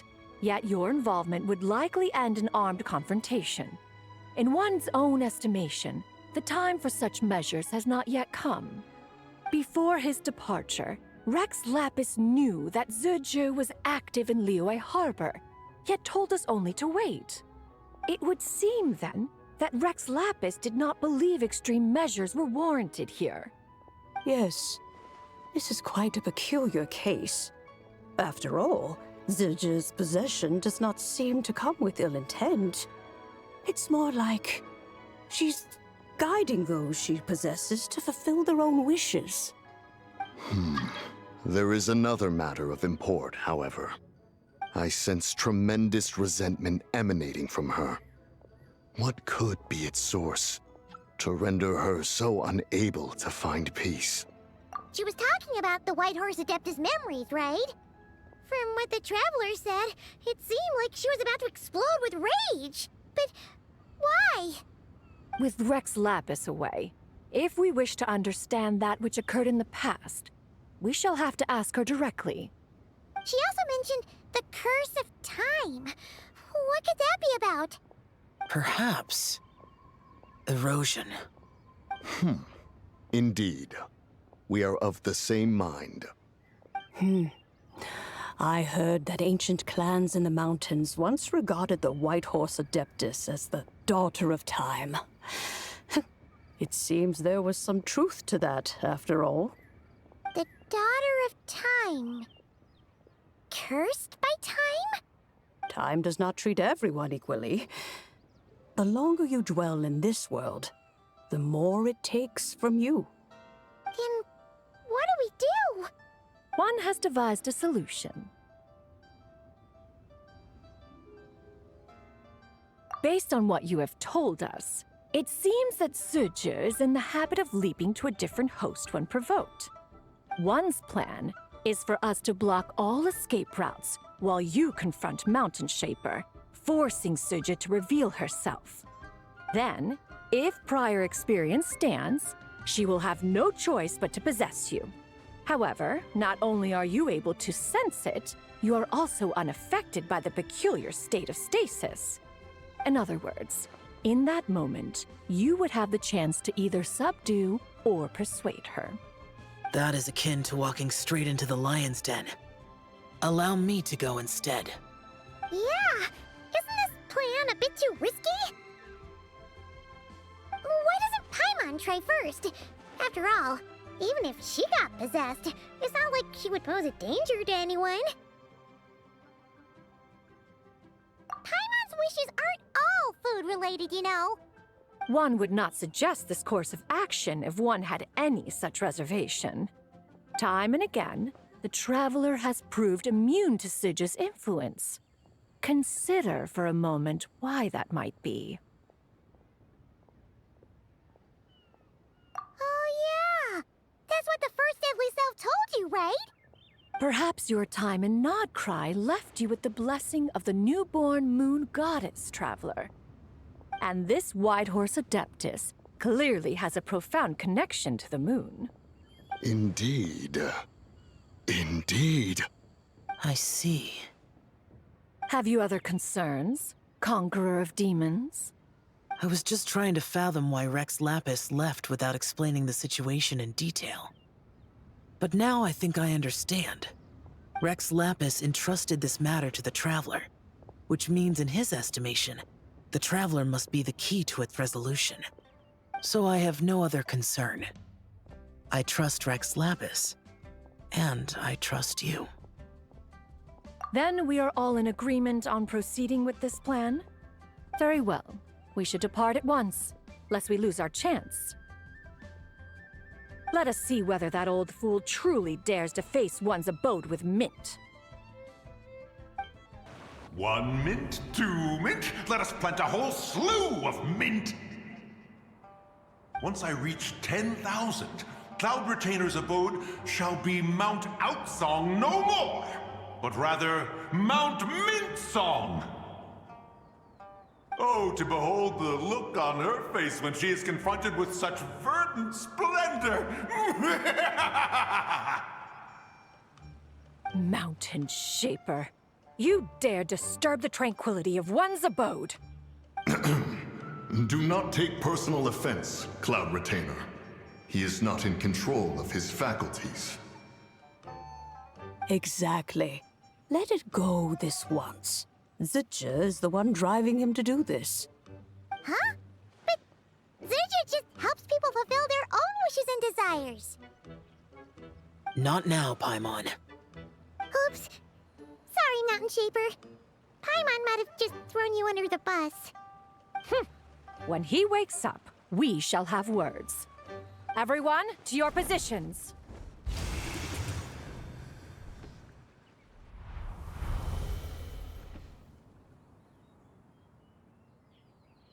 Be careful. A pest? I must catch it! Again!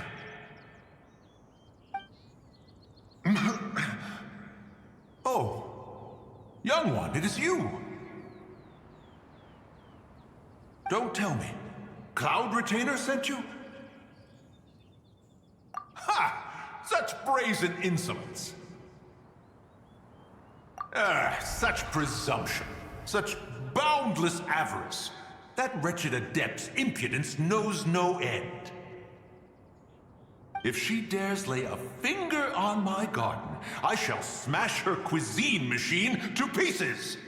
You think I am one to fold so easily?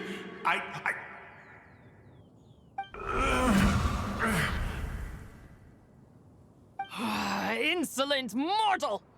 Time and again, you interfere in that which is beyond you. You make it exceedingly difficult to contain my rage. You have no conception of that which you seek. It is forbidden! You know nothing of my past. My warning was given. The cost entwined with this is beyond what you can bear. Stubborn mortal! You... Very well. If death is what you seek, who am I not to oblige? Come, let us see the extent of your resolve. Your wish is to behold the curse of time and the memories of this form? Then, let it be granted.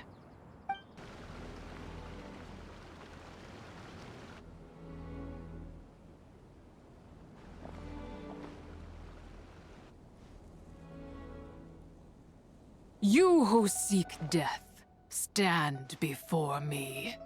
My prison. I was merely a trace of impure energy within Zibai's immortal body. When her soul was shattered, it should have been the end of me. But then, the one who governs time descended from on high and froze the moment of her death. And so, I remain in this world, unable to find release. A mortal who knows of her existence and would dare to speak her name. Who are you? Help. No, there is nothing we can do for each other. Her power, the one who governs time, it has surrounded me ever since. A blessing and a prison, all at once. No, I have been asleep in this prison for countless years, until a familiar presence woke me. Then, through that mortal girl's eyes, I saw it. As pure and bright as ever, unchanged across the millennia. It was the moon. That place is called Chuang Terrace. Did later generations rebuild the altar in a new location? It looks just like the one used to honor Zibai. Could it be that traces of what happened back then still remain in this world?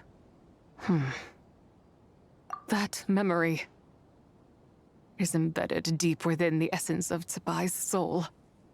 It is one that should have been forgotten.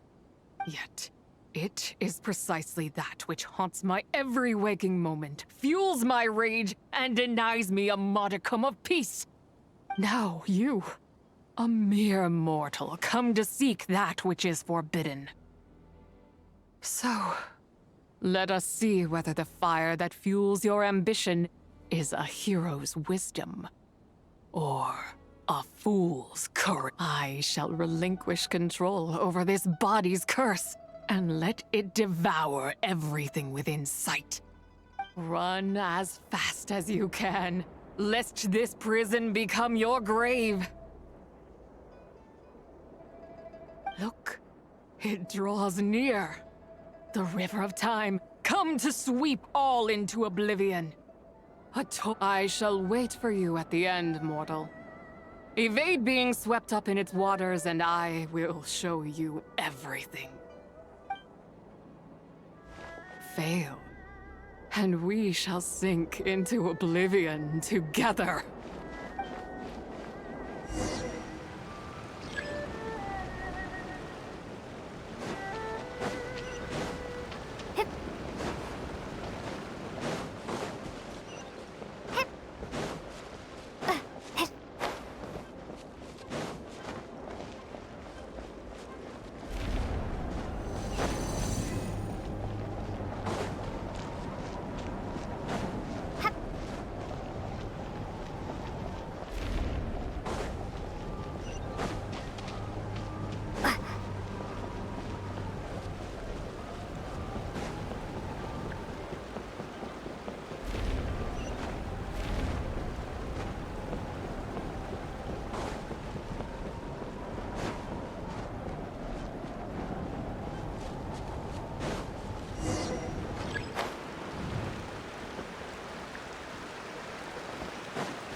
I did not expect that you would make it to the end.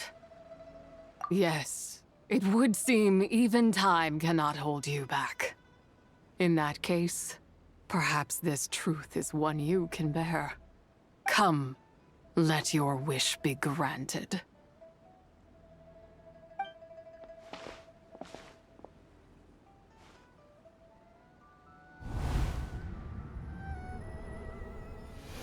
Under moon eternal, in radiant night, a maiden grants silk, soft and light.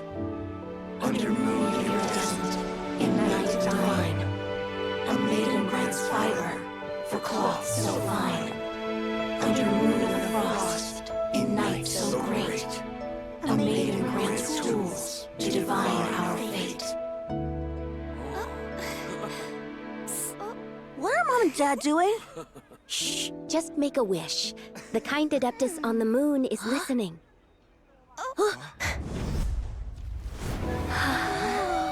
Look, it's Lady Zibai. Wow, Lady Zibai? Is she powerful? Of course. She taught us how to grow grain and beans, millet and rice, how to peel hemp and reel silk, spin thread and weave cloth, how to cut stone and build houses, cast bronze and forge tools. According to Mom and Dad, the Adeptus Zibai is the god of soil and grain, who blesses our land and its crops. Huh? Lady Zibai's leaving. It's all right. We just have to wait till next year. She'll be back.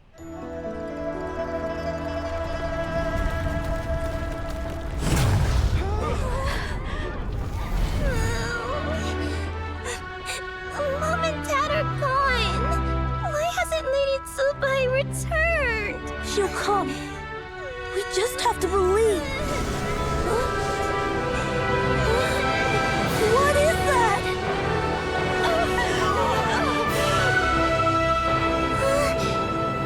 Lady Zibai abandoned us. All places tainted by the abyss need to be purified. That includes Long Gone. And what of its people? You know what will happen. You are but an emissary to the mortal realm. This is Heaven's will. There is no need for guilt, and no place for hope.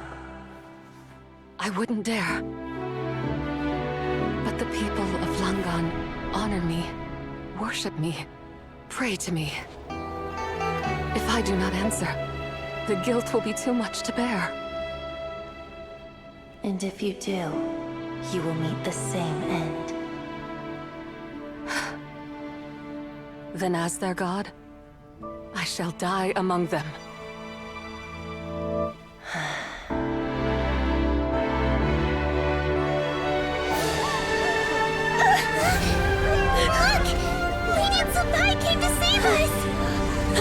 She wouldn't abandon us!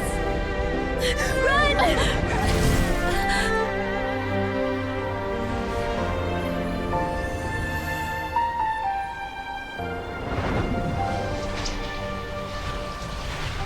You have done enough.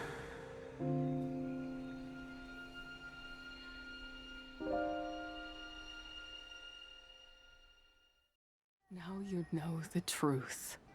These are the memories that suffocate me where I stand and crush me under their weight. Not just my nation, but the people I loved. Were it within my power, I would ignite a blaze fierce enough to burn a hole through the heavens themselves. It was a time of war, one that ravaged heaven and earth. Remnants of the battles tainted with cursed power fell from on high and devastated Langan. The heavens decreed that the tainted filth had to be cleansed. No matter the cost, if I just had more time, I could have helped more people to escape. But it wasn't enough! I just needed a bit more, and they all could have survived.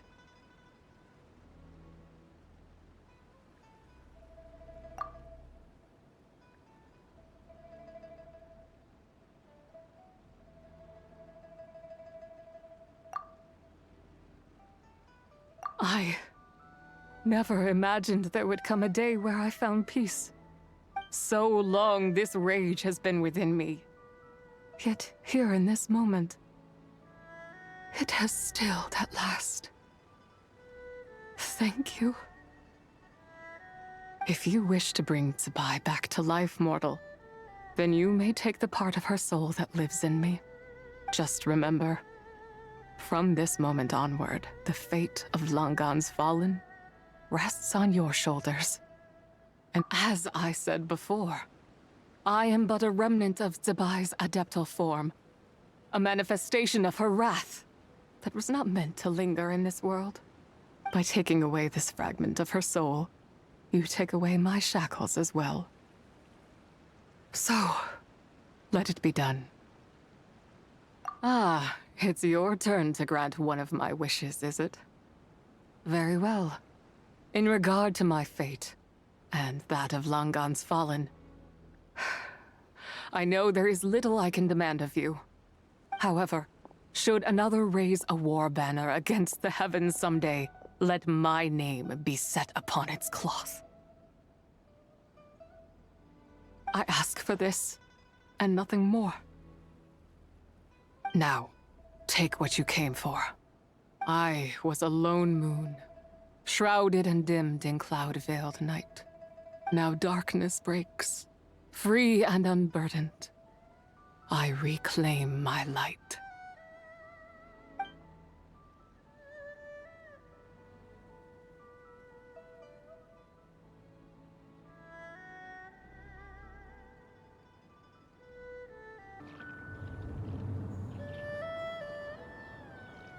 You think I am one to fold so easily? Ah, young one. What brings you here? My, what exquisite mint seedlings. Was it you who planted them? I had not taken you for one so versed in the horticultural arts. I must insist that you visit Mount Hulao. There is much we could learn from one another. Ah, but this is Cloud Retainer's abode. She does not appreciate the verdant wonder that is mint. We should leave at once. If she sees us here, there is little I can do to protect you. You weren't? Was it Mooncarver then? My, what nerve he has. What? Looks like Mountain Shaper is back to normal. Has the matter with Zizhi been resolved then? Wow, that was fast. That took, what, like, a second? A second to us, perhaps. But for the Traveler, I imagine it felt much longer than that. One's plan was most successful then. And you're all right, Traveler. You don't feel strange in any way? Well, sounds like good news all around. I'm glad this matter is resolved. What is this matter you speak of? The possession of that mortal child? The matter of Zuje may have been resolved, but there is another that is far from over. The mint you planted around my abode. Perhaps you have a moment to spare for a little chat, Mountain Shaper.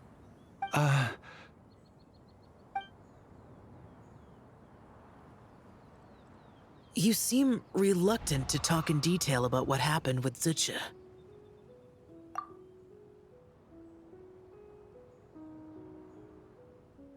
Don't worry. I won't ask you to reveal her secrets to me. And I doubt the other Adepti will either. Huh? You don't want to know what happened? The expression on your face. I know it well, Traveler. It's one I've seen Rex Lapis wear on many occasions. Whatever you learned, it must be too heavy to share. But you're okay, right, Traveler? That deadly self didn't hurt you, did she? Well, as long as you're not hurt, Paimon doesn't need to know anything else. Even so, I hope you feel like you can entrust me with it. If I learned anything from our time together, it's that one should not have to shoulder such a weight alone. Not to mention that certain knowledge brings danger in its wake. I would never want you to feel forced to be the sole keeper of such secrets. Yeah, kinda like how one person can't finish a whole slime, you know? Better to grab a bunch of friends and eat it all together. Exactly! Wait, no! Paimon's just saying we've got loads of friends who'll be more than willing to lend an ear. I never knew there was such a tragic chapter in the ancient past of this land. So, the people of that nation worship the White Horse Adeptus as the god of soil and grain. It would seem, then, that Rex Lapis had a similar reason for withholding the details of his recent trip. I've often wondered if he had companions to stand by him before we met. Or if he was forced to face things alone. Regardless, Laternlit takes place in 2 days. Let's meet back up again there. If there's no news of Rex Lapis by then, we'll have to come up with a plan. Fingers crossed it all goes well.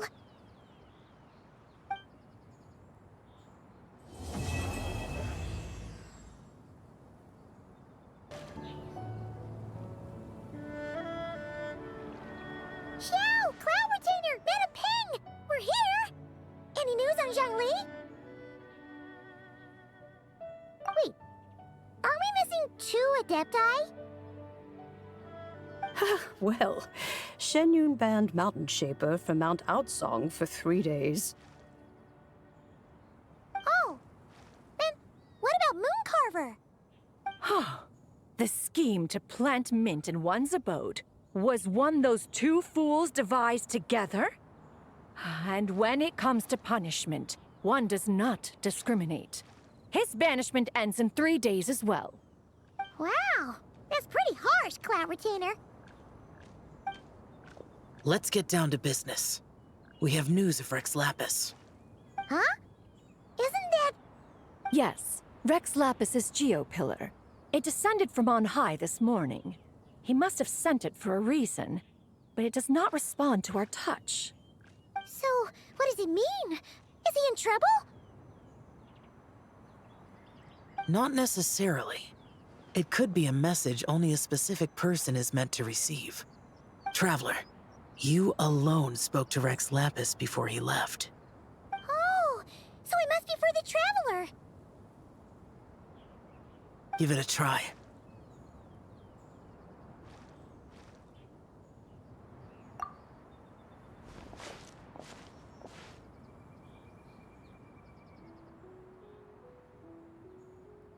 Come to the spring on Mount Qingse. I have left an entrance for you.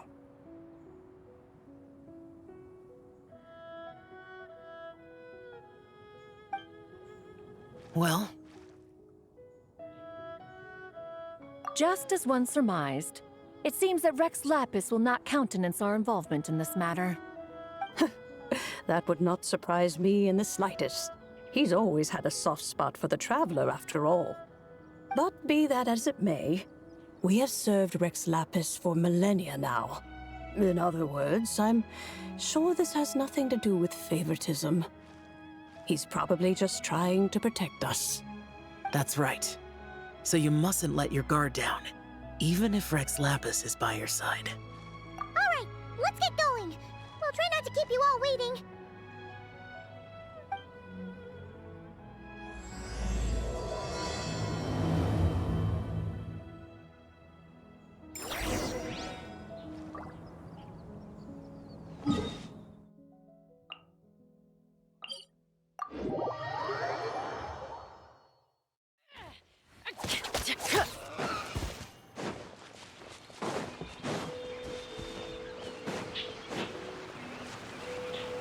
Rise with the sun! Keep your eyes peeled. They should be around here soon. It comes. You're open. Illusion shattered. Let the world collide! The wrong test subject. Done.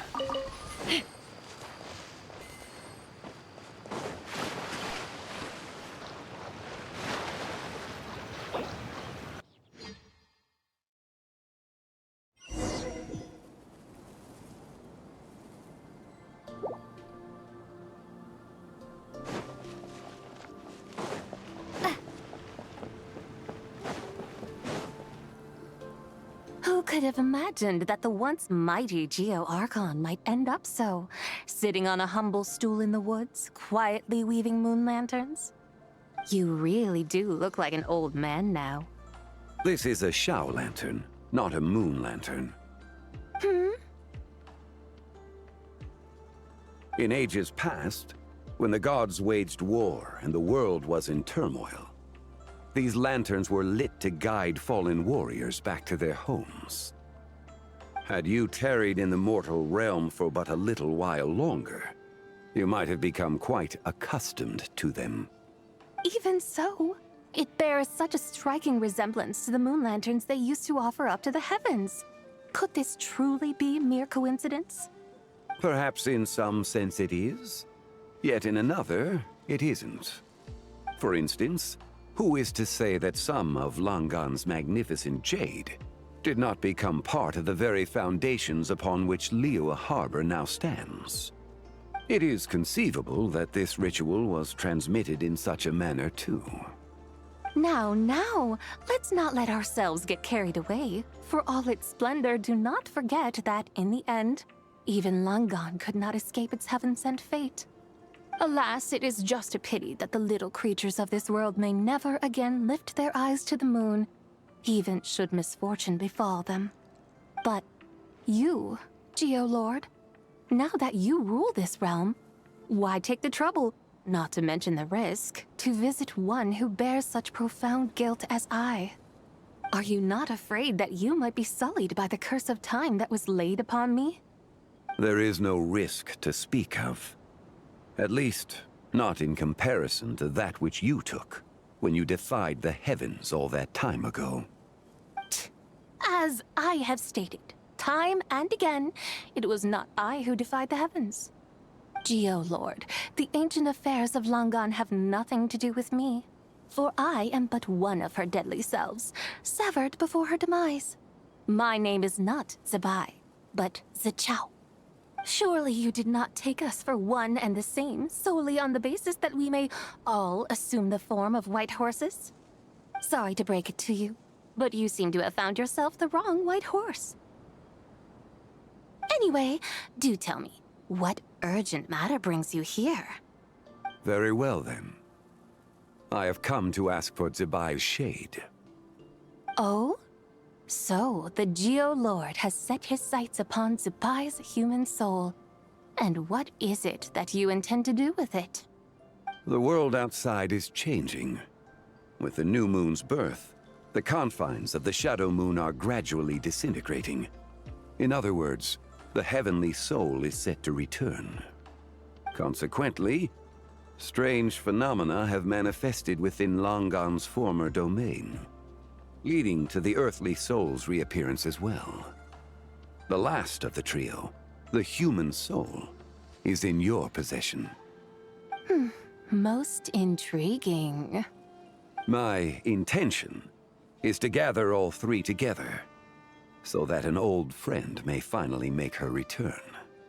I must admit, it seems that some remarkable affairs are coming to pass in the outside world. Yet there is one thing you seem to have overlooked, Lord of Geo. Back in the day, it was you that freed me from that painting. And afterwards, I took up arms in your name. Together we first subdued Chenyu Vale, then brought peace to Mount Qingse. It was for this cause that the contract between us was made. But now that the debt has been repaid, what cause have you to expect my aid? Zibai and I have long been friends. Given not only that you were manifested from a corrupt desire within her divine form, but that you also possess a fragment of her soul, how can you purport to be the wrong White Horse? I think you'll find that we are now as separate and distinct as any two beings ever were.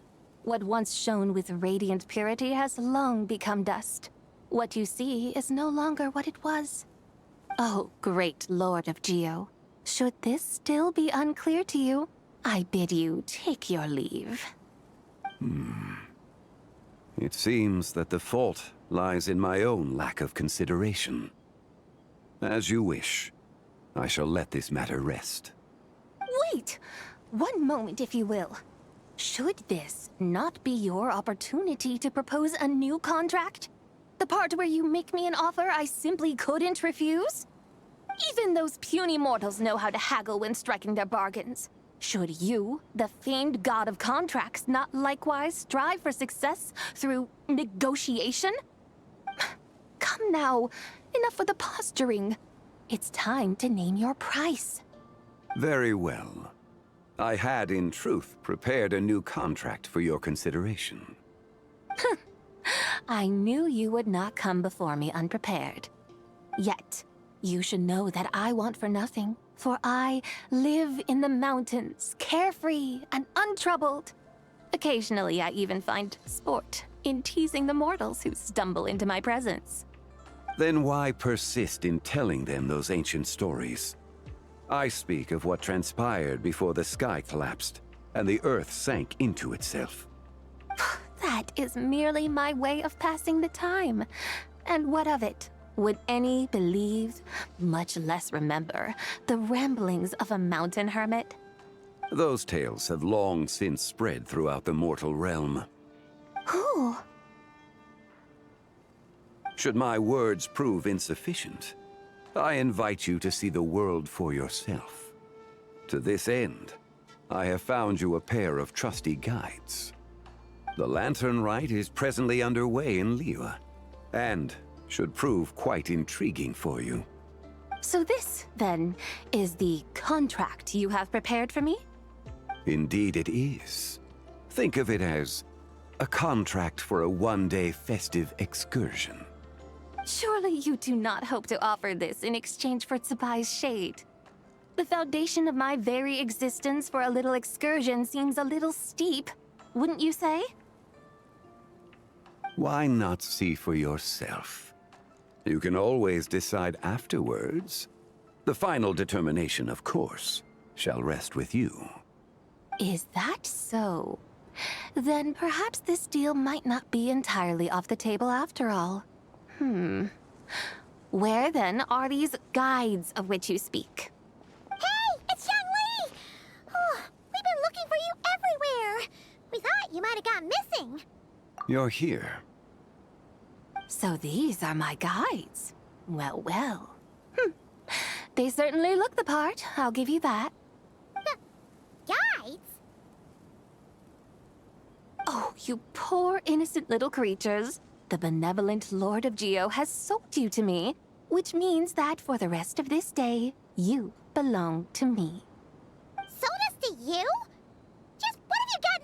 Zhangli! The situation is not quite as dire as that would sound. I ask only that you accompany my Adeptus friend on a tour of Liyue. I would suspect that depends on how well you entertain me. Entertain you? Let us start with this Liyue harbor of which I have heard so much. Nowhere is quite so fascinating as a place teeming with little mortals. How come this Adeptus sounds so different from what Paimon imagined? Okay, we'll take care of it. Get ready to find out why they call Paimon the best travel guide in all of Tibet. Look! We've arrived at Liyue Harbor. Not only is it Tibet's busiest port, it's also the beating heart of Liyue. So, dear Madam Adeptus, where would you like to go first? With humble fare and wine to sip, in comfort clothed and soul at ease, one eats, and all the heart's ills cease. So we're heading straight for the good stuff? Well, you're in luck, because Paimon's an expert when it comes to food. There are two main cooking styles in Liyue. Li cuisine, which is all about mountain delicacies, and Yue cuisine, which is centered on seafood. The most famous restaurants are Liyue Pavilion and Xinyue Kiosk. Oh, now Paimon's starting to drool. Yes, our only option is to go try them both. 2 meals back to back. Both sound like excellent options to me. Are these the kind of establishments that most people might visit on a regular basis? Not exactly. Both Li cuisine and Yue cuisine are known for their pricey ingredients. Definitely not what you'd call the budget options. But don't you worry about that. Just think of it as Zhang Li's little treat.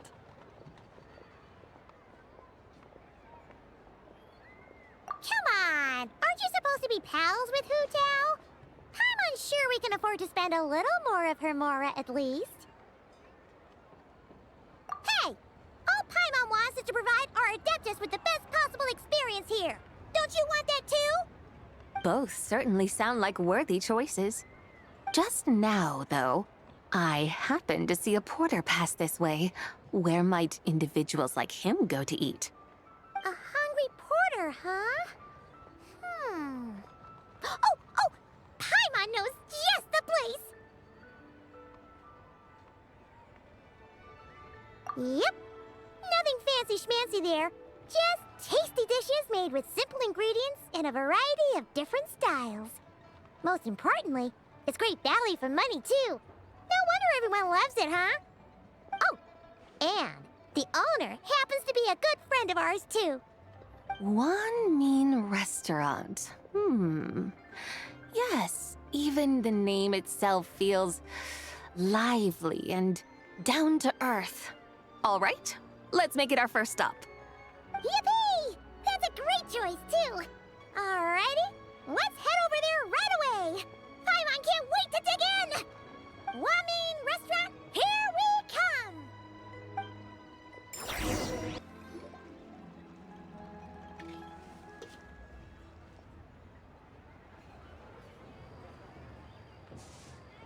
Xiangling! Chef Now! We're here!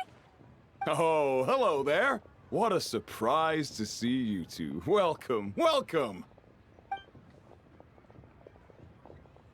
Hey there, Traveler and Paimon. We're a little busy today, so grab a table while you still can.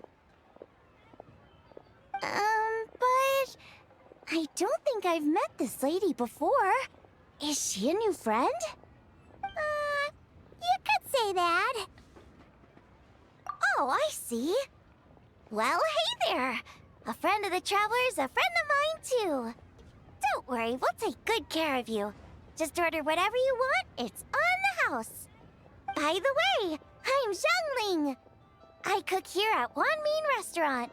What's your name? Miss Xiangling, have you ever heard of the White Horse Adeptus? Of course. What about her? I am her, and she is me. Huh? You mean you're an Adeptus? Oh, you young'uns crack me up. Come on, Xiangling. You've got to keep up with the times. Haven't you heard of cosplay?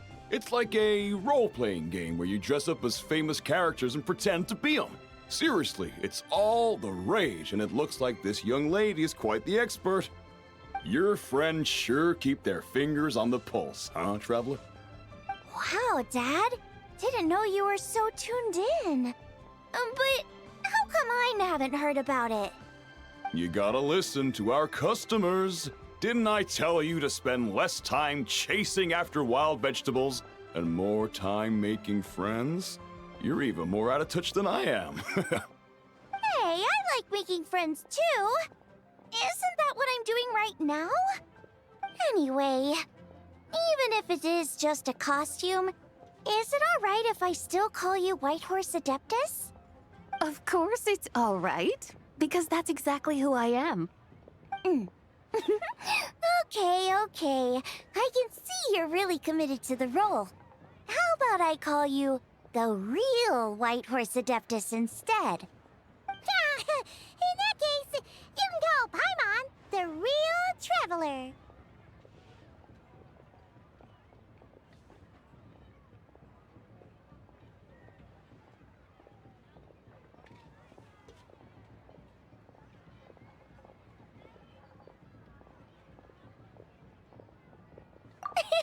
Yeah, right. You could have at least switched outfits. Puny mortals. Nevertheless, I suppose it might be amusing to indulge in your little charade, for a while at least. All right, go grab yourselves a table. I'll come take your order in a bit. Hello. May I ask if Miss Xiangling and Chef Mao are here? Yeah, they're just over there. Wait a sec. Aren't you? So, what would you like to... You're... Hello, Miss Xiangling. It's me, Lu Xiangxiang, the one who broke some stuff here at your restaurant a few days ago. I just wanted you to know how sorry I am. I honestly don't know what came over me. Please forgive me. Oh, it's you. You really gave me a fright that day, young lady. You didn't actually get food poisoning from our blackback perch stew, right? Come on, Dad. She's come to say sorry. It's all right, Miss Lu. You must have been feeling a bit off that day. You're looking so much better now, though. Why don't you grab a table, too? This one's on the house. No, I couldn't possibly. Hey, it's totally okay. We all feel under the weather sometimes, especially when we're away from home. Go on, find yourself a... yikes. Looks like all the tables are taken. Wanna come sit with us? We've got an extra seat over here. Thanks, guys. So what would you like to eat today? Feel free to order anything you like. I should very much like to sample your renowned poisonous blackback perch stew. It wasn't poisoned. That was all on me. So that's one portion of blackback perch stew. How about you guys? Paimon wants... Sure thing! Looks like Paimon's having trouble making up her mind. Anyway, I guarantee you'll love it. Let me think. Well, since the blackback perch stew is on the spicier side, I guess it makes sense to balance it out with a serving of stir-fried shrimp. And since it's Laternlit season, you better try out the triple-layered consommé and come and get it too! Those are our seasonal specialties. As for the carbs, since we've got a full table, how about some right at home? Along with our special chili mince cornbread buns. Trust me, you won't be disappointed. Then for dessert, I'll whip you up some Lucky Snow Delight. I just came up with it a few days ago, and I can't wait for you to try it. Wow! Sounds like quite the feast! Looks like Paimon's in luck today! Am I the only one who thinks that's way too much? Not at all. Don't worry, I know what I'm doing. And to top it all off, our star dish, Adeptus Temptation. You should know that we don't often serve this here at Wanmin Restaurant. But since this is my first time cooking for the White Horse Adeptus, I'm pulling out all the stops. Okie dokie, just sit back and relax. I'll have your dishes out in no time. Hold on. Did I just hear Miss Xiangling mention the White Horse Adeptus? You did indeed. And you're looking right at her. That's a joke, by the way. She's cosplaying. Oh, I see. Phew, almost believed you there for a moment. Tell me, little one, what business might you have with the White Horse Adeptus? It's a long story. Basically, a while back, I took part in an archaeological dig over at the chasm. While we were there, we discovered a number of relics. Our findings show that they date back to the era of Long Gone, an ancient nation whose people are said to have been the ancestors of some of the modern-day inhabitants of Chenyu Vale. And why might such matters concern the White Horse Adeptus? Because some of those relics not only seem to contain textual references to her, but even depictions of what she looked like. There have long been legends claiming that the White Horse Adeptus was a deity of that era, but there are plenty of other theories out there too. If I could just locate some more detailed records, I'm sure we'd be able to find out so much more. So you're into history? Well, to tell you the truth, I actually joined the archaeological team by sheer accident. But once I'd started down this path, I knew that I wanted to make something of myself. Recently, though, things seem to have taken a turn for the worse. Still can't believe I caused such a mess and even ended up hurting someone. Oh, so you're considering becoming a martial artist now instead? No, I mean, they weren't seriously hurt. It was just a few scratches, and they let it go after my mother compensated them. Either way, my career's pretty much over. And even though both the victim and the Ministry of Civil Affairs say they won't be pursuing the matter any further, my father says he's going to punish me according to our family rules. Family rules? Yeah, he's decided to ground me. I'll have to return to Chaoying Village after Laternlit, and goodness knows when I'll be allowed to leave again. Wow, that's harsh. Sounds like the kind of thing only rich, super traditional parents would do.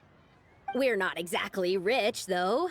All we own are a few tea fields in Chaoying Village and a guest house in Liyue Harbor. A guest house? It isn't Baiju Guest House by any chance? Yep, he's my grandfather. So, you've heard of the guest house before? Small world, huh?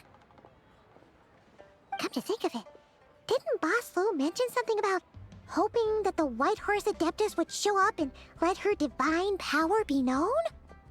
Sure, but Paimon's guessing this wasn't exactly what he had in mind. Little one, it sounds to me that your family is rather well off after all. What then drew you to archaeology? Why subject yourself to such unnecessary hardships?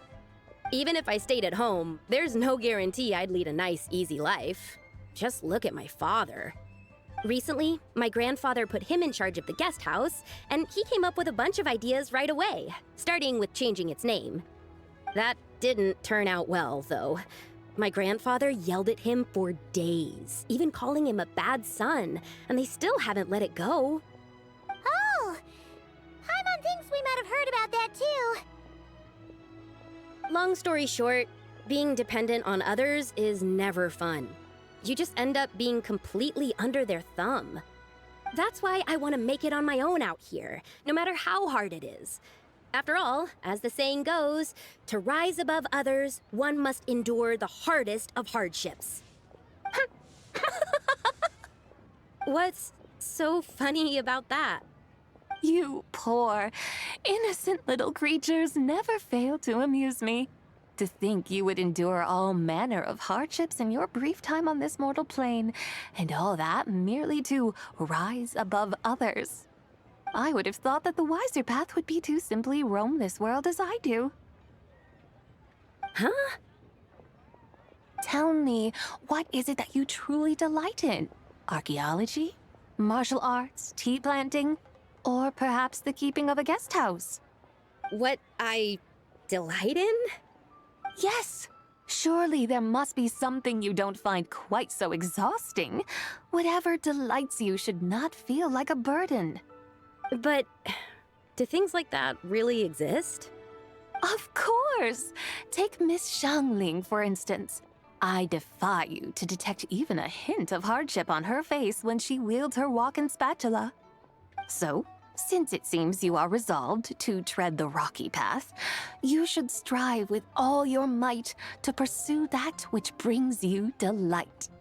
You mean, like cosplay? I suppose you might say that. Looks like the White Horse Adeptus is really getting into her role. I think I get what you mean then. Maybe I should have a chat with Miss Xiangling before I head home. Okay, everyone. Sorry to keep you waiting. Here's your food. Wow. It all smells so good. Oh, finally! I get to try that famous poisonous stew. Hey! Didn't you hear what Shang said? It wasn't the stew. If anyone's to blame, it's that other you. What's up? How fiercely this mortal fare burns upon the tongue!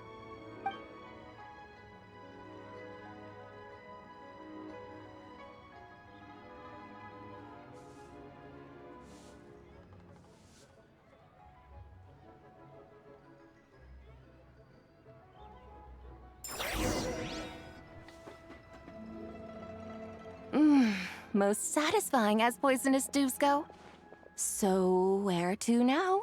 Time, I think, to seek out some diversion?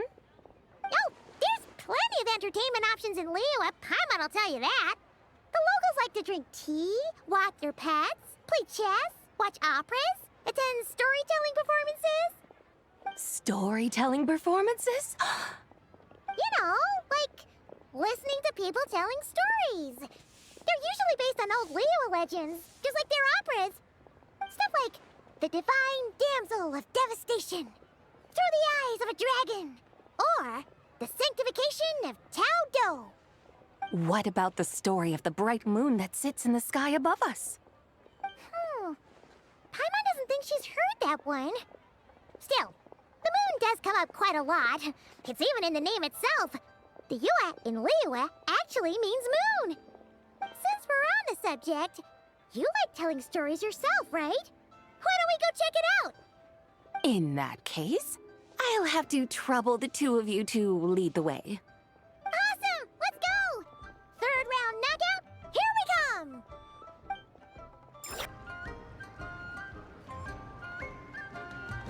What a tongue twister! I'd have made a complete fool of myself if I tried to say it on stage without practicing it first. Huh! Call yourself Iron Tongue, Tien. Wobbly Tongue, Tien, more like.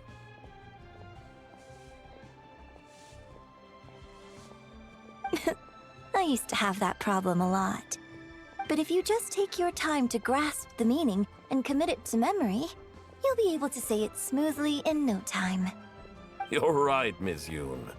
I'll give it another try. Hey, Yunchin! Fancy seeing you here! What are you two talking about? Ah, Traveler and Paimon, we meet again. And who, may I ask, is this? You may call me the White Horse Adeptus.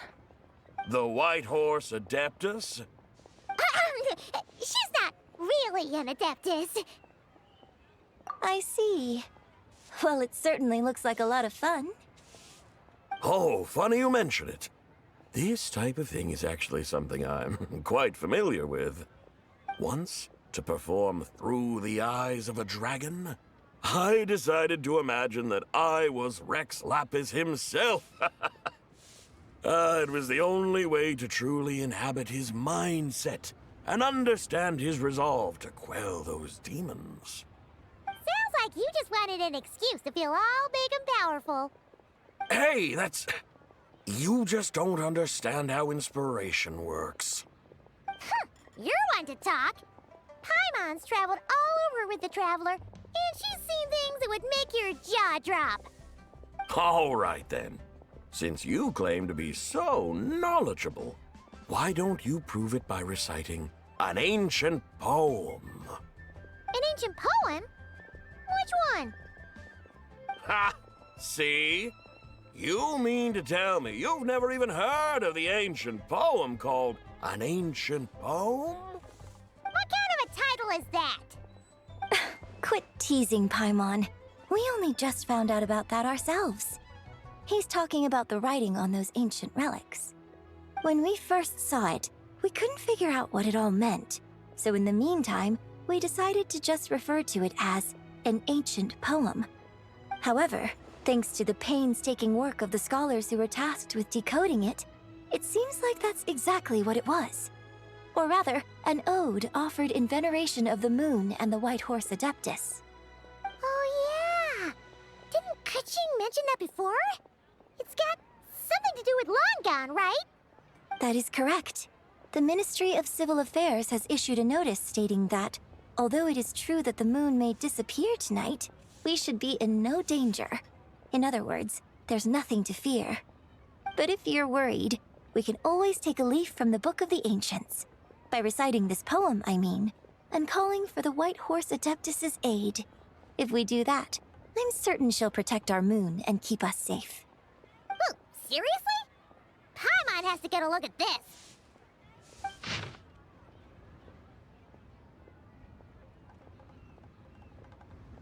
Under moon eternal, in radiant night, a maiden grants silk, soft and light? What in Tibet's that supposed to mean? Under moon iridescent, in night divine, blah blah blah, something cloth so fine. Something about fields being plowed, something else about seeds being sown from the earth. Seriously? What is this? The fields are plowed, the seeds are sown, and from the earth, life is grown. Whoa! You did that without even looking! Bravo! Bravo! We have an expert in our midst. Looks like this young lady really does know her role inside out. If I didn't know any better, I'd have taken her for the real deal. That's because I am the real deal. That's the spirit. This is exactly the kind of mindset I was talking about. Behold, mortals, I am none other than the indomitable Rex Lapis himself. Kneel before my godly splendor. Believe me, young lady, I know exactly why you do it. Back in the day, I was just like you. I must say you are rather amusing as mortals go. Miss White Horse Adeptus, it is a great pleasure to make your acquaintance today. I have some questions regarding the poem, and I was wondering, perhaps, if you might be able to shed some light on it? You want me to explain the full meaning of its verses? Your guidance would be much appreciated. Fascinating. Tell me, do all the people of Liyue still express such reverence for the ancient ways? Well, it's true that we hold a deep fondness for our history, but it is hardly our only pursuit. One of my good friends, for instance, is even more devoted to the modern Fontanian art of rock and roll. Exactly! And don't forget, great practitioners of the role-playing arts walk among us too. People like me and you, young lady. Yes. So rather than placing too much emphasis on our reverence for the ancient ways, it might be better to say that here in Liyue, 100 passions bloom, each with a voice of its own. I see. Then, I suppose it wouldn't do any harm for me to enlighten you. In truth, it is but a simple poem of blessings, Its meaning is this. As the eternal moon rises in the night sky, a maiden adorned with lustrous jade descends upon the earth. She blesses the kudzu vines and mulberry leaves so that they may be used to make coarse cloth that is nevertheless soft, light, and comfortable to wear. As the iridescent moon rises in the night sky, a maiden adorned with lustrous jade descends upon the earth. She blesses the kudzu vines and hemp so that they may be used to make fine, luxurious cloth. As the frost moon rises in the night sky, a maiden adorned with lustrous jade descends upon the earth. She blesses the mugwort and artemisia so that they may be perfect for divination. So she really did come down from the moon? She shows the people how to use the plow and spade to purge the land of weeds, till the soil, and heap up the earth to make it fertile. Then with the hoe, she teaches them to sow their grain, bestowing the promise of life upon every seed. She blesses the millet and the beans, ensuring that their stalks and vines stretch forth without end. She graces the wheat and the rice, so that their heavy heads are filled with plump, glistening grain. Sounds like she's a real pro at all this farming stuff. The fruits of the field are harvested and brewed into sacred wine for honored guests. This we reverently present to the divine maiden, with every ceremonial step flawlessly observed, so that she may witness the depth of our piety and respect. Oh, divine maiden, how can your graceful presence in the sky not seem like that of a fairy descending from the heavens? Oh, divine maiden, how does your pure and radiant form not resemble the guardian spirit of our land? I send my heart's desire, ascending to the heavens, beseeching you to grant us good fortune and blessings in the coming year. Huh? So, that's what it's supposed to mean? I find myself speechless, moved beyond the power of words to convey. Oh, young lady, you have shown me the heights to which a true role player might aspire. A truly remarkable performance. I did not anticipate that anyone could unravel this poem with such depth and clarity, and so soon after the Ministry of Civil Affairs noticed, too. I'd even begun to consider myself somewhat versed in the matter, but as they say, there's always someone more knowledgeable out there. Allow me to extend my thanks to you, Miss Whitehorse Adeptus. You are far too humble, young one. I must confess, it is I who have been surprised, not only by you, but also by this Liyue harbor of the present day. Ah, so you're not from Liyue. And what, may I ask, has surprised you about it? Oh, it's nothing really. Just some old memories scattered here and there. Very well, my guides. I suppose it is time we set forth on the next part of our excursion. I'd like to go see that wharf now. What say the two of you? No problem! We'll take you wherever you want. Oh, leaving so soon? Before you go, allow me to introduce myself. I am Yunjin, director of the Yunhan Opera Troupe. May I ask your name in return? My own name is scarcely worth mentioning, but since you asked, perhaps I'll tell you the title of that poem instead. Huh? So, it isn't actually called an ancient poem? Of course not. Its real title is Odes of Long, Zibai. Odes of Long, Zibai. All right then, until we meet again.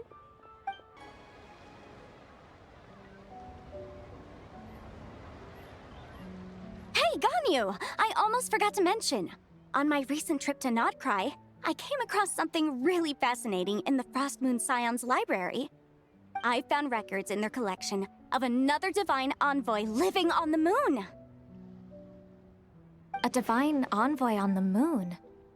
You don't think it could have been referring to the White Horse Adeptus too, do you? No way to say for sure. Still, the similarities between our legends are intriguing, to say the least.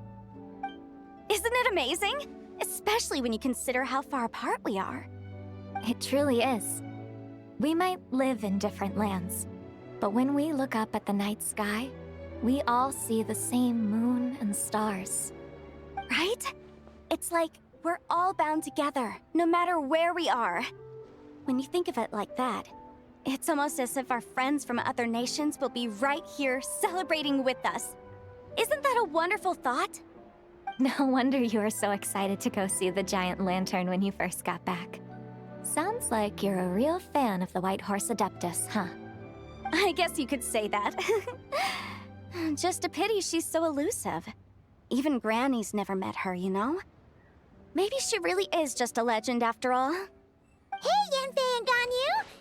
Trust, Paimon. The White Horse Adeptus is as real can be. Huh? Oh, look! It's the Traveler and Paimon! Feels like I haven't seen you two in, like, forever. Happy Lantern Rite. It's so good to see you again. Hey, you two. Happy Lantern Rite. Did I hear you right just now, Paimon? Does that mean you've actually seen the White Horse Adeptus? She has indeed. And now, so have you. Huh? And you are? Why, who else? The White Horse Adeptus, of course. Could you maybe start with something else next time? You're the White Horse Adeptus? That's right. Allow Paimon to introduce you to our new friend, Zichao. She's been low-key obsessed with cosplaying the White Horse Adeptus ever since we met her. I see. Well then, greetings, Miss Zichao. My name is Yanfei, and recently I've been low-key obsessed with learning everything I can about the White Horse Adeptus. I'm sure the two of you will get along like a house on fire. Oh, and by the way, I'm Ganyu. So, Miss Zichao, you must be here to see the giant lantern too, right? Hmm? A horse-shaped Zhao lantern? Is that what I think it is? That's right! A lantern made to honor the White Horse Adeptus herself. Isn't it gorgeous? Huh? What are you laughing at? Both the lantern and myself. What do you mean? Oh, this lantern truly is an artistic masterpiece. But tell me this, have any of you ever seen a horse before? Come to think of it, Paimon can't remember ever actually seeing one herself. What about you, Traveler? Oh, this horse appears to be mid-trot, but it has adopted what is called a lateral gait, where the legs on one side of the body move together in unison. A rather rare sight indeed. Just now, I suddenly pictured myself, I mean, the White Horse Adeptus running the same way. The image was so absurd, I could barely contain my mirth. Oh, really? I never knew that. You learn something every day, huh? Oh, come on! It's basically a giant piece of fan art! Who cares if it's different than the original?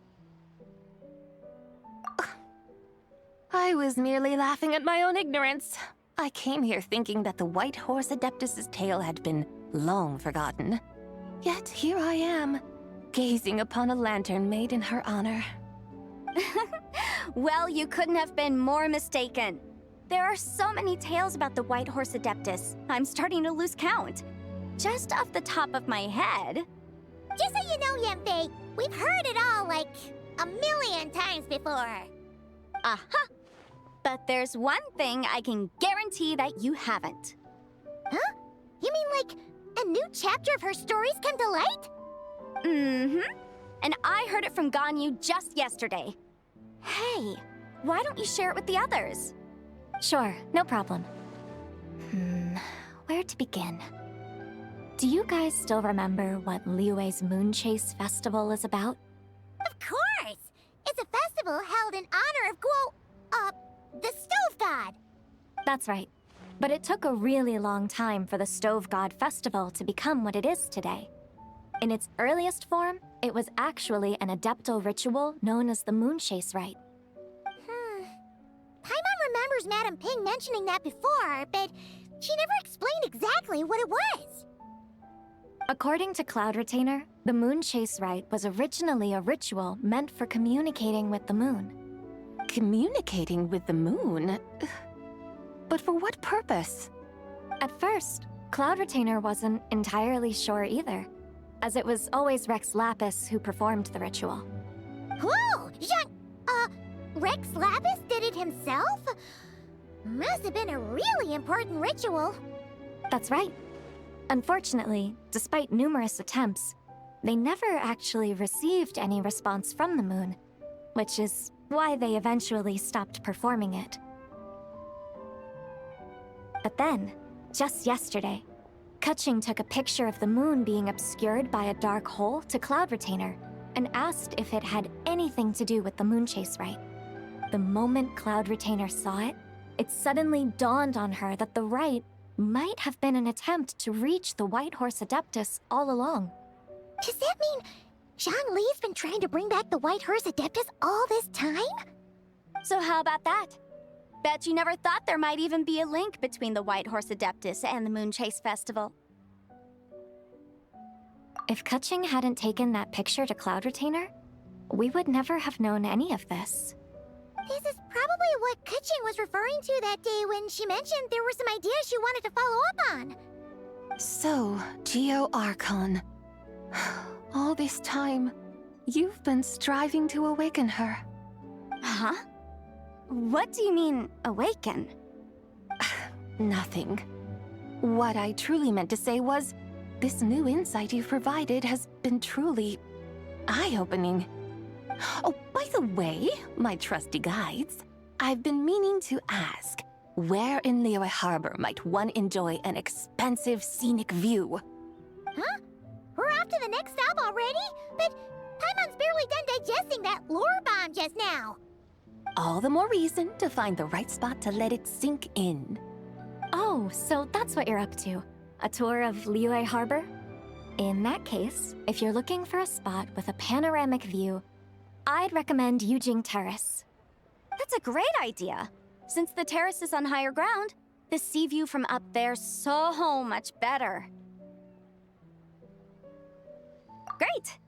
Well, the Lantern Rite's about to start, so we should get back to Granny's now. Hope to see you all at the festival tonight. Oh, you're off too? All right then. See you both soon. See you soon.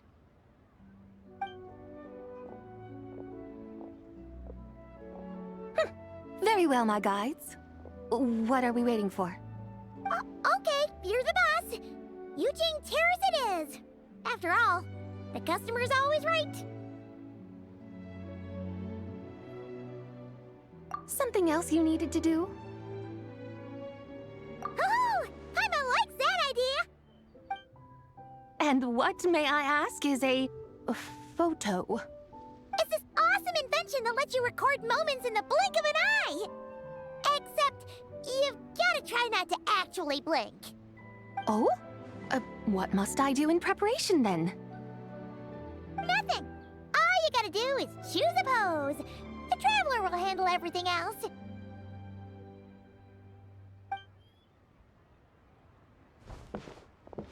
Come on, let's give it a try. Look, we got a great picture. Paimon's gonna call it The White Horse Adeptus Meets the White Horse Adeptus in Liyue Harbor. Huh. They've even discovered a way to preserve moments in time. Now I truly am curious to witness what else these mortals might accomplish. Very well, let us proceed. Yujing Terrace lies in that direction, does it not? Hey, wait for us!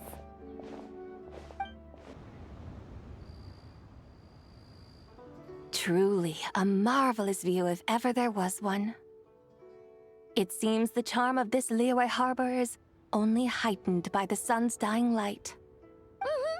And soon, people will start releasing their Xiao lanterns to mark the most important day of the year. Practically everyone will be with their friends and family, eating a big meal, chatting, and even setting off fireworks. Trust Paimon, it'll look even more amazing then.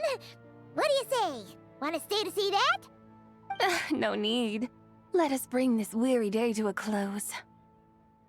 Weary day? You mean you didn't enjoy your tour? I had imagined you would arrange for me to witness some grand spectacle. Perhaps the descent of divine beings, the manifestation of the sacred before mortal eyes, or the appearance of a selfless hero come to aid the helpless and downtrodden. Or, should that not come to pass, then at the very least spend a little more coin. For that, it seems, is how one finds true enjoyment. Alas, but there was none of these. Instead, we merely filled our bellies, listened to tales, and gazed upon a crude imitation of my likeness. And now the sun begins its descent. What a day of quiet tedium. Well, we're so sorry. If we'd known that was what you wanted, we'd have done it all differently. It's all that Zhang Li's fault for not making the customer's requirements clear. Well, it's too late now. Do you still believe I would part with that soul fragment, now so intertwined with my very being? But... I knew you were the more astute of the pair. Huh? You were just trying to scare Paimon? It seems the realm of the Geo-Archon has a way of making one more stony-faced. So, you were just pulling Paimon's leg? Of course. I was merely engaging in a little banter with the two of you. Long ago, I shared tales with various mortals who chanced upon my mountain abode. Never did I imagine that those stories would endure. It seems I greatly underestimated them. Perhaps, as your Geolord said, a few pieces of ancient Langan's magnificent jade have truly become part of the very foundation of this land. So, you've decided to help us? Again, that goes without saying. I made up my mind some time ago now. When I beheld a rather intriguing scene as I set foot in this city, I saw porters passing through the alleys, setting down heavy wooden crates from their weary shoulders. Peddlers pushing carts as the kites and lanterns upon them rustled gently in the breeze. I saw cooks cooking, actors acting, scholars reading, soldiers marching, children playing, elders resting, officials officiating, and the common folk absorbed in this or that, reveling in the simple joys of life. Some, it seems, have already found that which stirs their hearts, while others continue to fret, troubled by uncertain futures. Yet, in this gentle and serene order, each holds fast to their anticipation, not only for the celebrations to come, but also for the first light of the morrow. Scenes I once yearned to behold now unfold before me, no longer in Langan, but in Liyue Harbor, thousands of years on. How wondrous is this mortal realm! Thank you, Whitehorse Adeptus! Thank you so much! Adeptus, Adepti, perhaps the singular art in which we are truly proficient is that of sequestering ourselves within the high mountains. But once we leave our mountain refuge, we find ourselves drawn back to mortal ways all the same. So, it is I who should offer my thanks to the two of you. Traveler, Paimon, you have made this day more delightful than any I've known in a long, long time. Come now, and take what it is you need. You mean, like, right now? But don't you think we should wait for Zhang Li? That won't be necessary. All things shall meet again in their time, for the waters know no rest, and the flowers their appointed season. One need not fear that life is but a journey of goodbyes.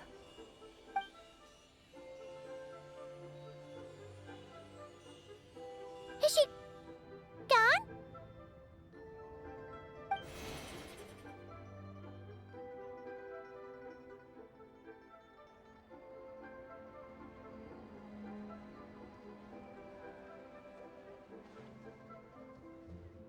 Yes, she's gone. A deadly self is formed from the body's impure vapors, so naturally it cannot survive long in this world. Had it not been sustained by the remnant of Zibai's soul, it would have faded away a long time past. Now that the remnant is gone, it has severed its ties to the mortal world.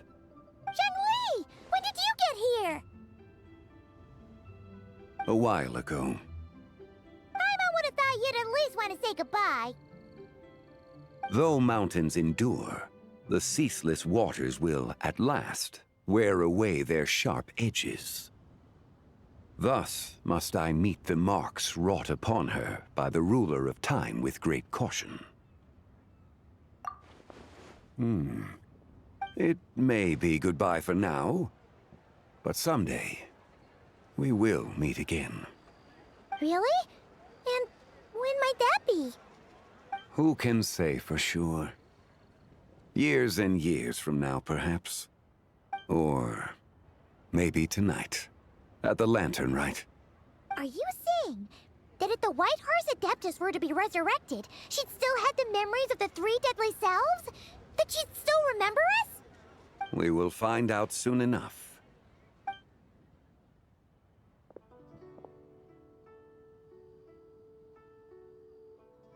It is time. The rite is about to begin.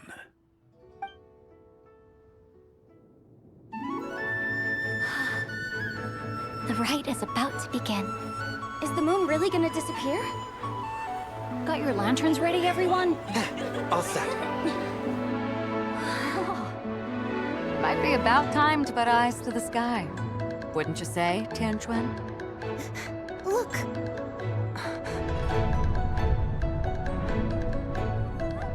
When the sun's out, eat the sun. When the moon's out, eat the moon. Whoa, is this a lunar eclipse? Under moon eternal, in radiant night, a maiden grants silk, soft and light. Under moon iridescent, in night divine, a maiden grants fiber for cloth For so you. fine. Under moon of frost, in night so great, a maiden grants tools to divine our fate. The fields are plowed, the seeds are sown, and from the earth, life is grown. The seedlings stretch, the crops do rise, and all unfolds before our eyes. Fruits are gathered, sweet wine is poured. These gifts we offer to our Lord. Pure as heaven, so fair and bright, she shines as light in this dark night. And with her does this, wish take flight.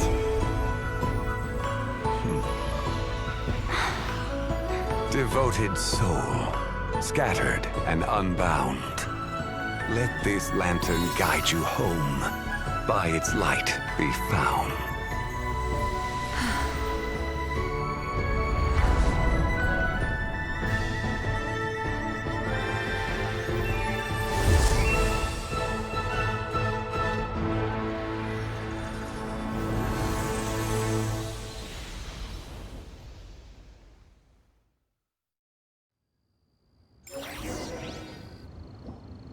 Did we do it? Do we finally get to meet the real White Horse Adeptus?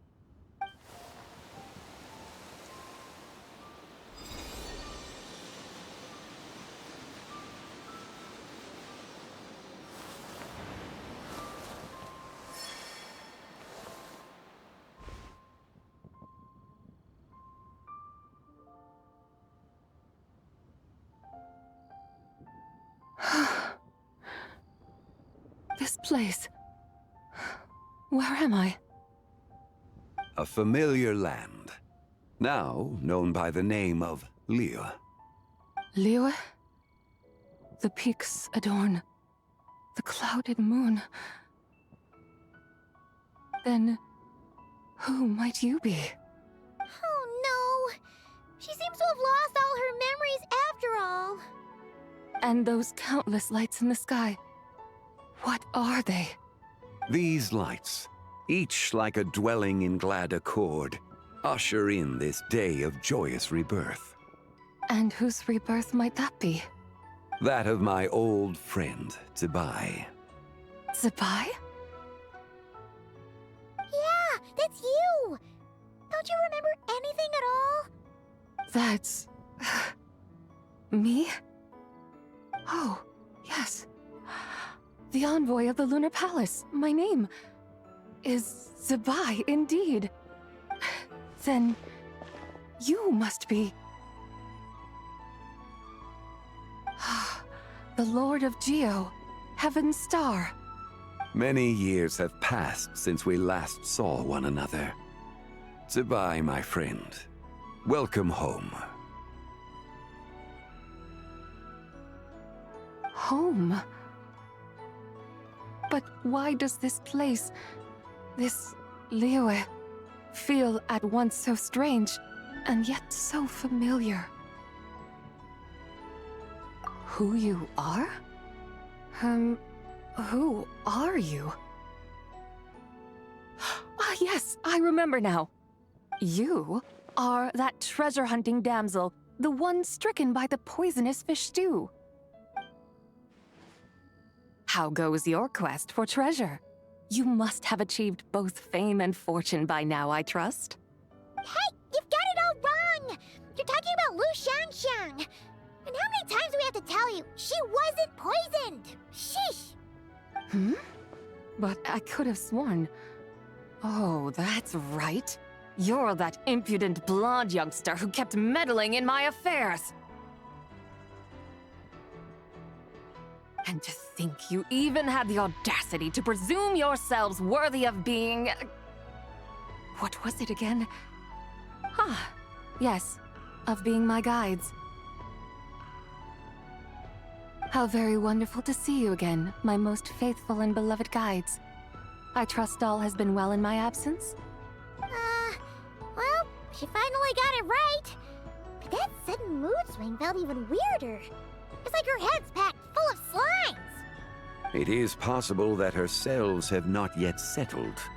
After all, they've only just been brought back together.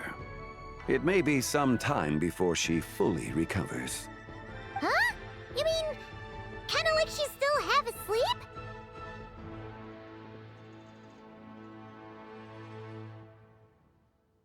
That I cannot say for certain. Perhaps a few days.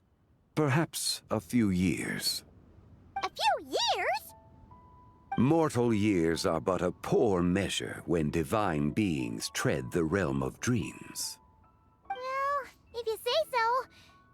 Anyway, at least she's whole again, right? That already seems like a pretty good outcome to Paimon. Yes, there is little cause for worry. We need only wait and let time take its course. Say, what are those little creatures over there up to? Celebrating Lantern Rite, of course. And those lights up in the sky? Those are all Shao lanterns. This year, each and every one of them carries a little wish inside. Lantern Rite. Then, may I join in too? Of course! Why else do you think we've been running around like headless chickens these past few days? Tell you what, Traveler, why don't we take the White Horse Adeptus out to celebrate? Who knows? Maybe seeing some familiar faces might help her find her feet? Hey, Zhangli! You've got some time on your hands now, right? Why don't you come along with us? By no means a bad idea, Paimon. Oh, and Zibai, before Paimon forgets, when we meet the others later, remember to wish them a happy Lantern Rite. Happy... Lantern Rite? Happy Lantern Rite! Yes, Happy Lantern Rite indeed. Well then, let's go!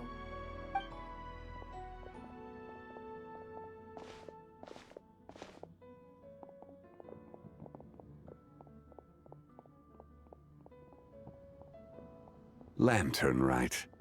A night of joy, reunion, and moonlit blessings for all.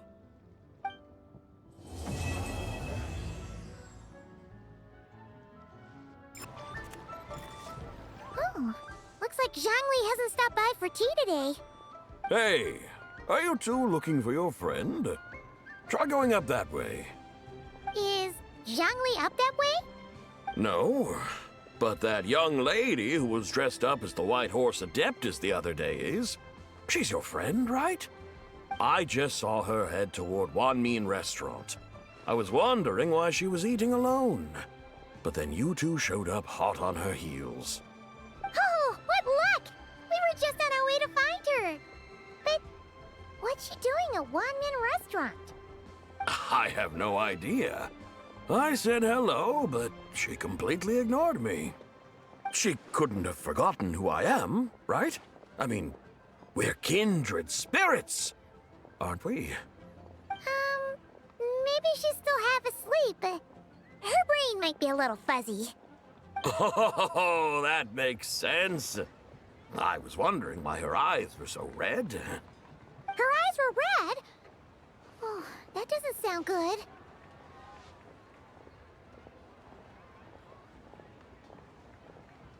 You young people, staying up all night because you think you're invincible? Look at your friend. Missing out on sleep so she can pretend to be the White Horse Adeptus. That's where that leaves you, you know. A word to your friend from someone who's older and wiser. She really needs some rest. Paimon won't be so certain about the older and wiser part. Yeah, what was that? Hurry along, then. Oh, and don't forget to come back and check out my Rex Lapis cosplay when you're done.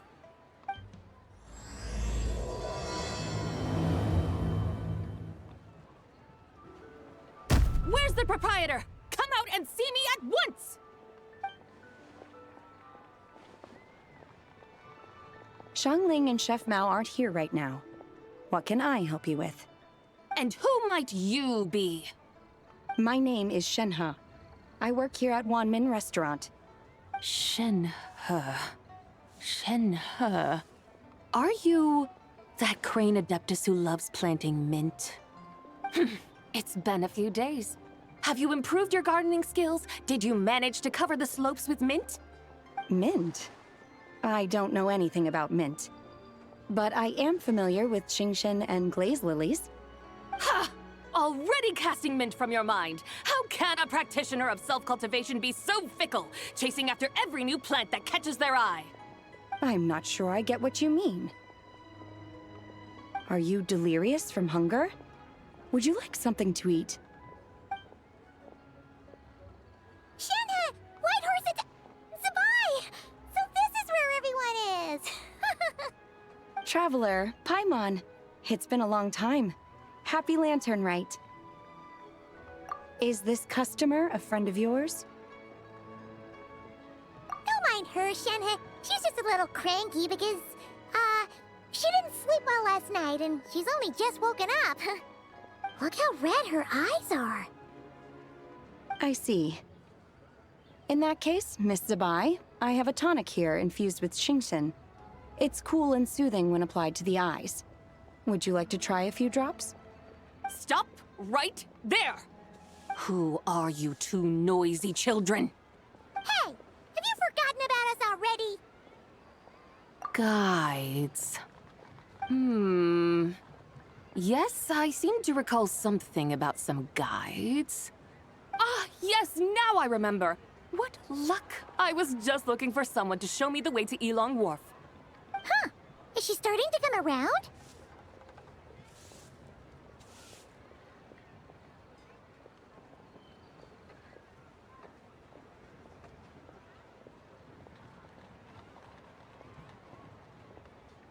Someone requested my help in purchasing some tea leaves. I was informed they have discounted prices during the festival and that I shall get a good deal there. Tea leaves? This sounds like Zhangli's doing. He sure knows how to get people running errands for him.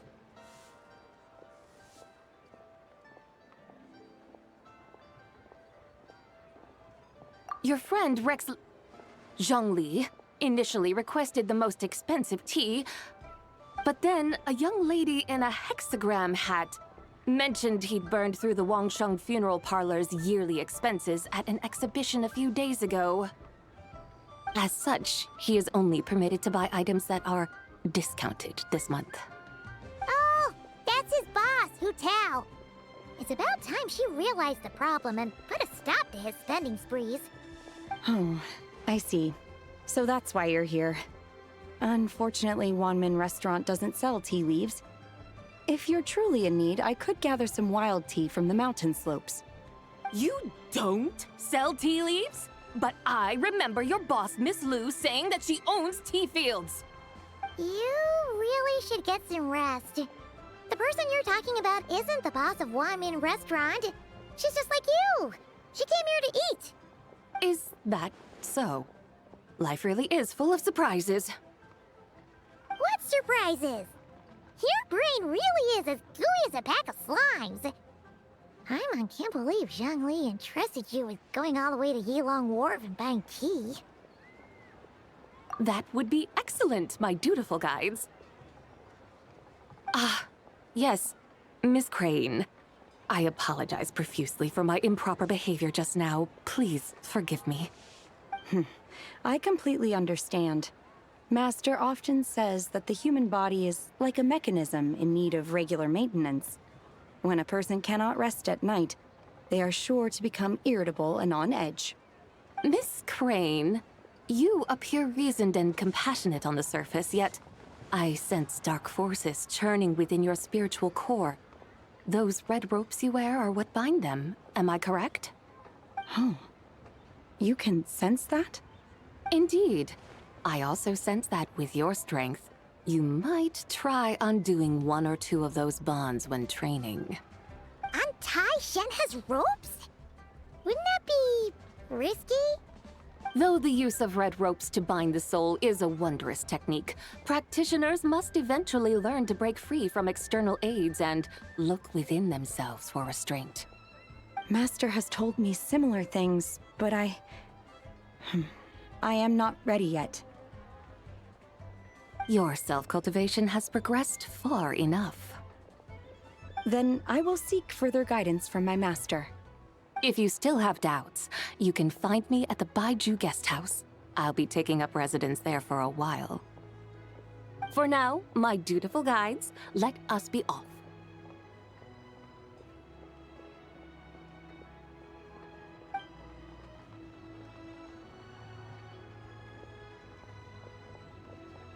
Aren't we going to Yilong Wharf?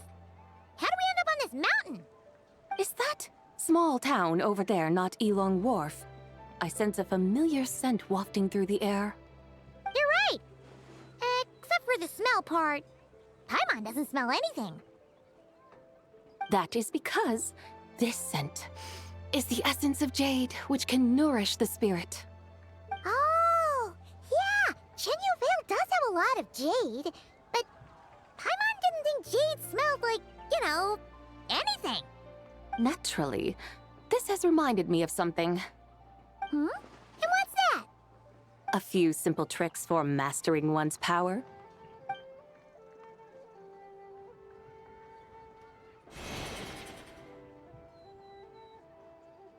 What is that thing? I'm sure you've been to Yilong Wharf many times before, but I wonder if you've done so while cruising through the air. You've been such dutiful, dedicated guides, so allow me to offer this fresh experience as recompense. Please step in.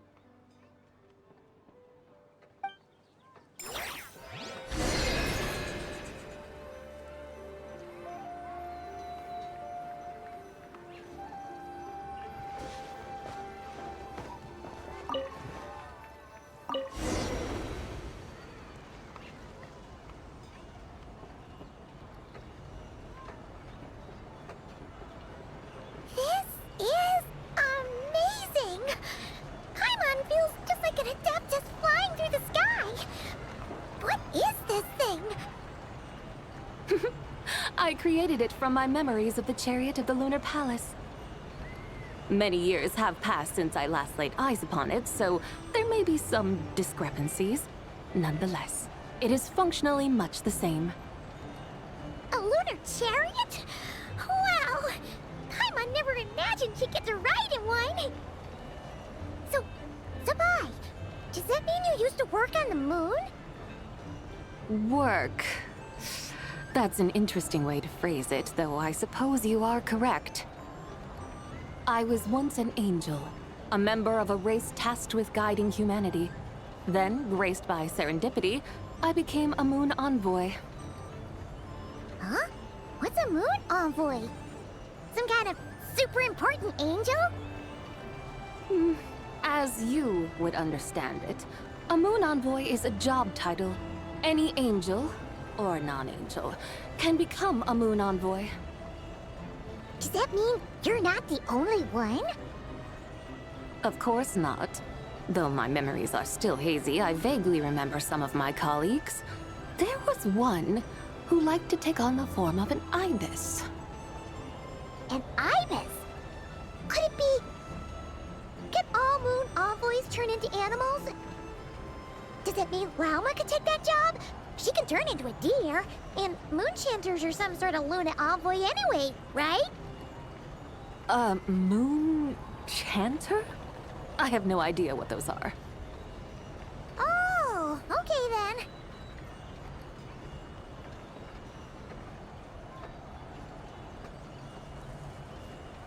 Look! Paimon thinks she saw a tea vendor over there! Very well. Let's take a look.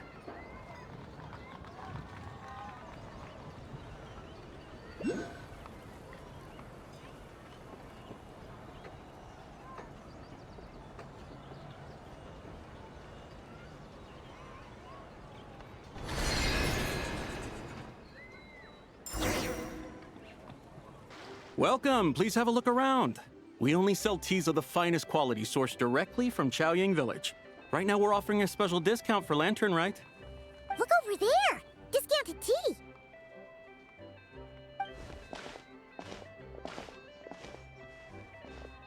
Dear customers, are you looking to purchase some tea leaves? I can see from your bearing that you are no ordinary customers. My humble shop has some exquisite teas that should satisfy your more refined tastes. We're not here for quality. We're looking for a discount. A discount? Well, that's a coincidence. Our Sungla tea is on sale right now. A special festive offer.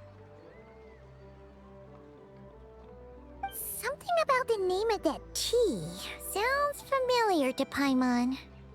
Buy 3 boxes of Sungla tea during the festival to get 10% off. Buy 4, get 20% off. Buy 10, but... That's right! 10 boxes at half price. Have you been to our shop before by any chance? Oh, Paimon's definitely heard this spiel before. 3, 4, 10, 10, 20, 50. Zibai, what are you muttering about? When purchasing 3, 4, or 10 boxes, the corresponding discounts are 10, 20, and 50%. The intervals between the two sets of numbers are 1 and 6, and 10 and 30. Look! Her eyes turned blue! That's gotta be a first! If the differences between intervals remain equal, the interval after 6 should be 6 plus the difference between 6 and 1, which is 11. Similarly, after 30, the next interval should be 50. Therefore, extrapolating upward, the next two numbers in each set should be 21 and 100. You're making Paimon's head spin!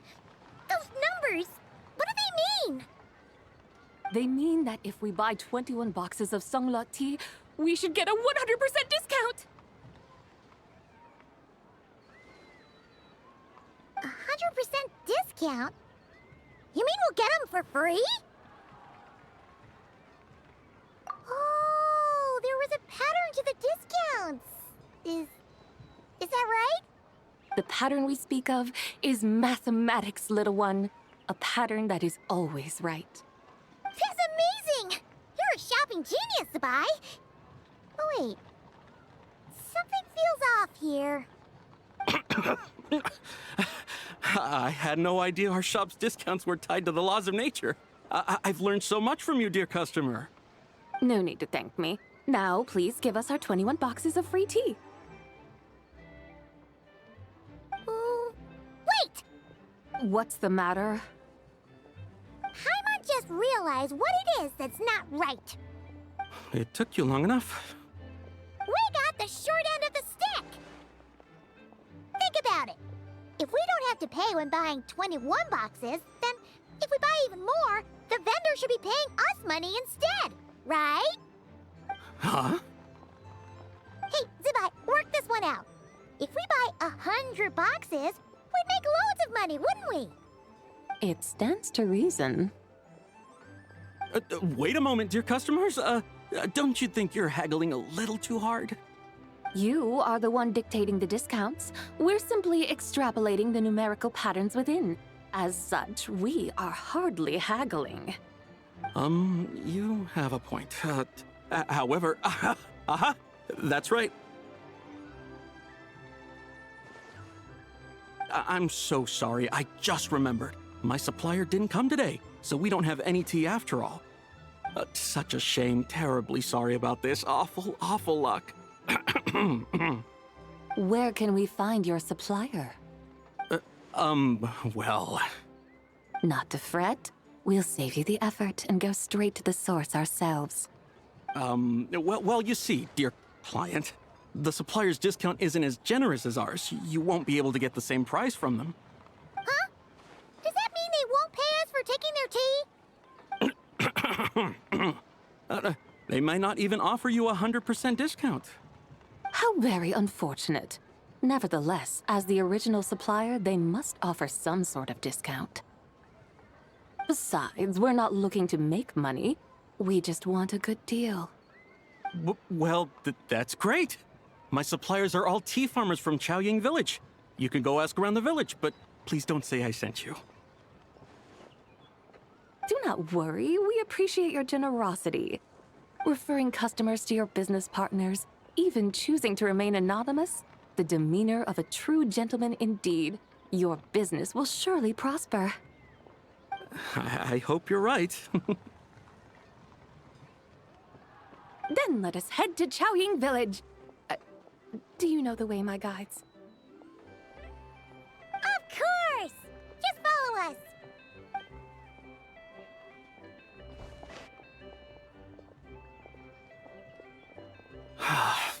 What otherworldly beings were those? Thank the heavens I managed to send them on their way. I should hurry home and pray to the White Horse Adeptus. May she bless me such that I never encounter such customers again. Here we are! Chaoying Village! The mountains and waters are pristine. They embody the beauty of heaven and earth. It's a good-looking place, all right. But it's hard to enjoy the scenery when Paimon can't stop thinking about all that tea-buying Mora we're missing out on. Should fate dictate, Mora will find its way to you sooner or later. Well, Morak certainly finds us often enough. He even sought us out in person this Laternlit. For now, let's look around and see if any tea farmers are selling their crop. We'll be able to see more clearly from up high. Let's take to the sky and enjoy the beautiful scenery while we're at it.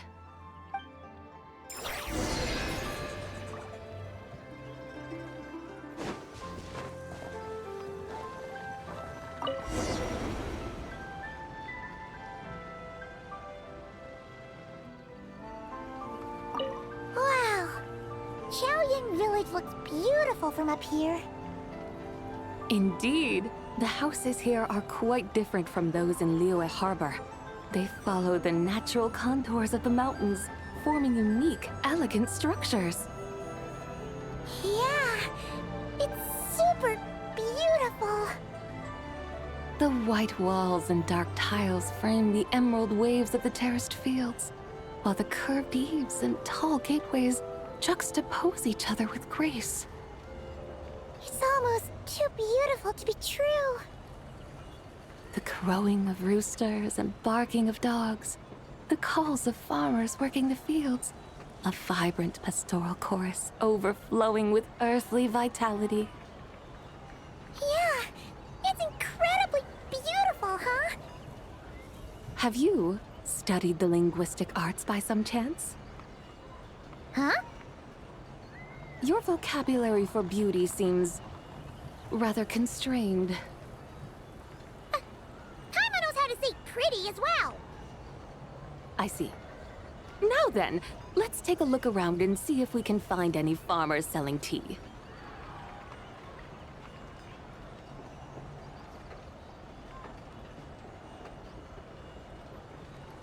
Look! There's someone in that tea field! And they look kind of familiar. Wait, is that Lu Xiangxiang? And who is that? Oh, you'll remember her once you see her up close.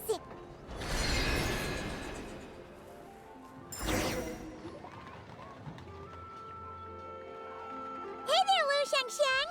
It really is you! Huh? Paimon, Traveler, and the White Horse Adeptus.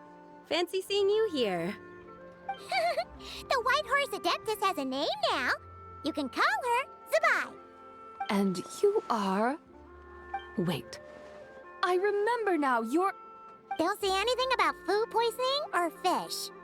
You're the young lady who wanted to rise above the rest, are you not? Yes, that's me, but I'm in a bit of a state right now. At best, I can say I've fallen below them. Fallen below them?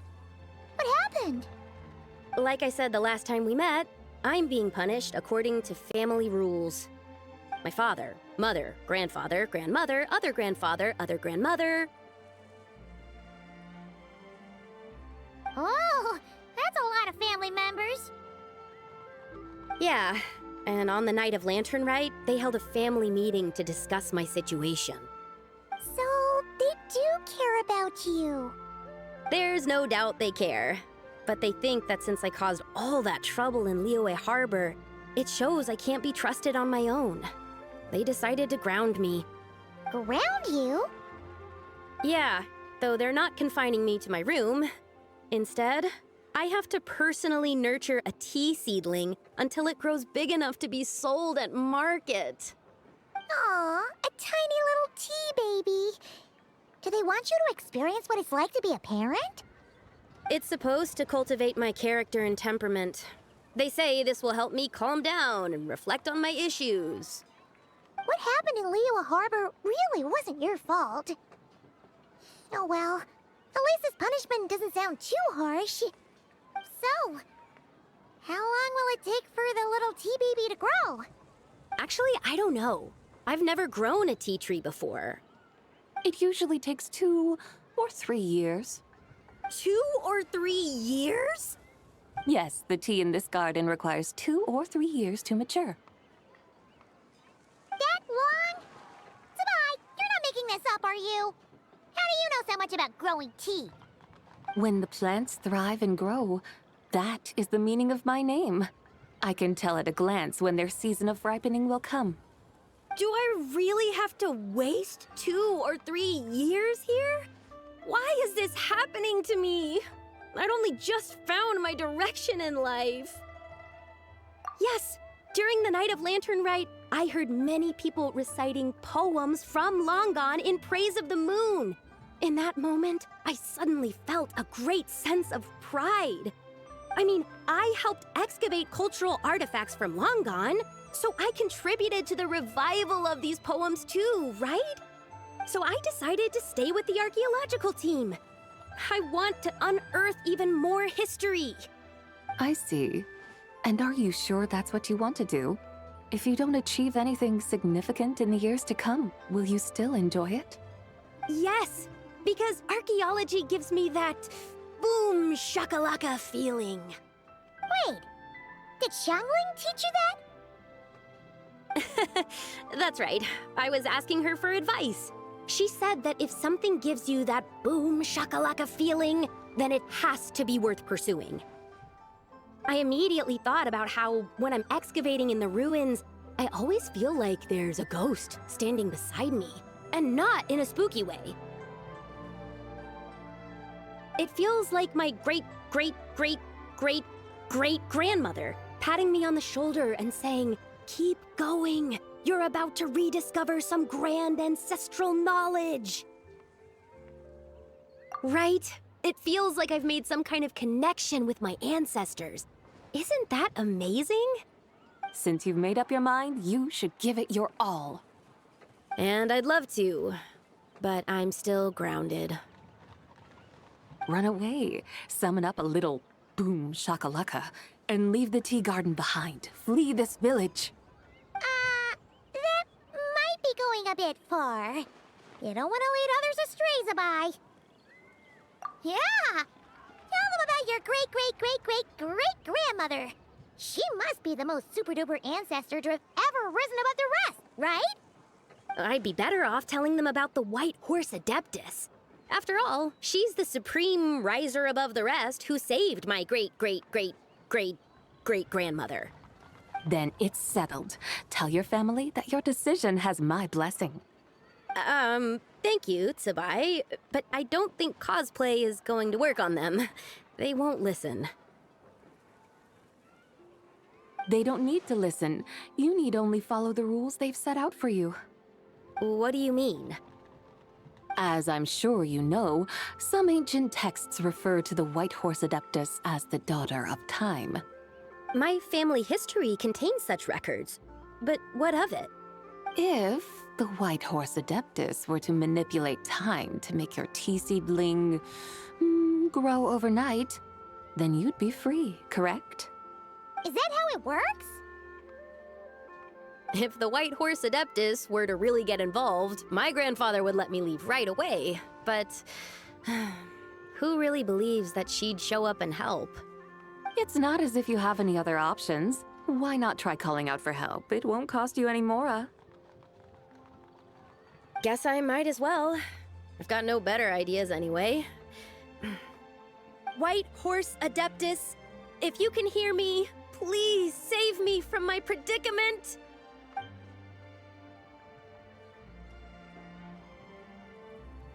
Ugh. Nothing happened, as expected. Perhaps the White Horse Adeptus has already heard your prayer. Why not come back here tomorrow and take a look? By then, the seedling you planted may well have grown into a thriving tea tree. Thank you, Zibai, for trying to comfort me. I do feel better now, kinda. But can't you really do something like that?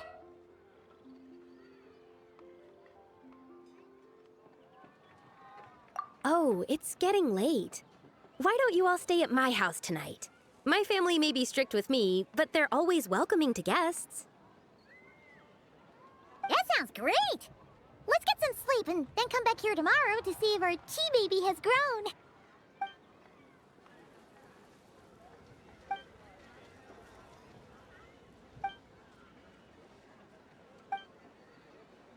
Oh, the tea tree! Whoa! Your tea baby is all grown up! Indeed, it has grown into a mature tea tree that can stand tall in the face of wind and rain. How is this possible? It must be the work of the White Horse Adeptus. Her prayer must have moved her. Are you sure? Perhaps she heard your prayer and chose to answer the call. She once saved my great-great-great-great-great-grandmother. This time, she saved me. That's incredible! Your family must be blessed by the White Horse Adeptus. I guess so. I need to tell everyone the news right away.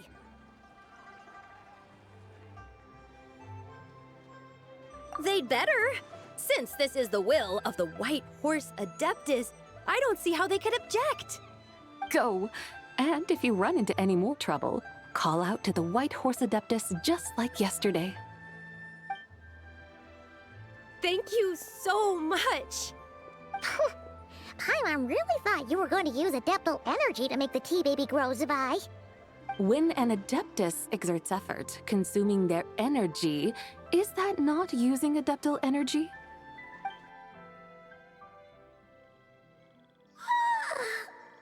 All right. What are we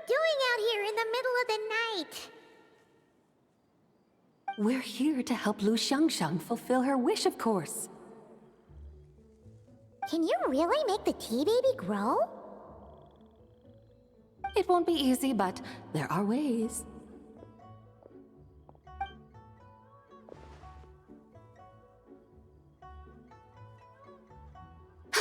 There, it's grown. Hey! You just transplanted a tea tree from over there! So, there's a mature tea tree here now, yes? Oh, yeah, but... And am I not the White Horse Adeptus? Well, yeah. Is this tea tree then not a manifestation of the White Horse Adeptus's will? You're... not wrong. But again, there's something not quite right about this. Maybe this'll become another mystical Adepti tale recorded in their family history. That would be marvelous. Paimon thinks so too. Hey, Traveler! Zibai seems to be doing much better now, don't you think? Oh! Paimon bets that's why Zhongli chose to send her on this errand. Huh, that's a great idea! We've already shown her Liyue Harbor, Yuan Wharf, and Xiaoying Village. How about we head to Qingce Village next? Qingce. That name sounds familiar. The scenery there is really beautiful. Pretty, too. It's the perfect sightseeing spot. How about we show you around? I must say, I have been mightily impressed by the mountains and waters of Liyue. Please lead the way, my dutiful guides. All right, let's go!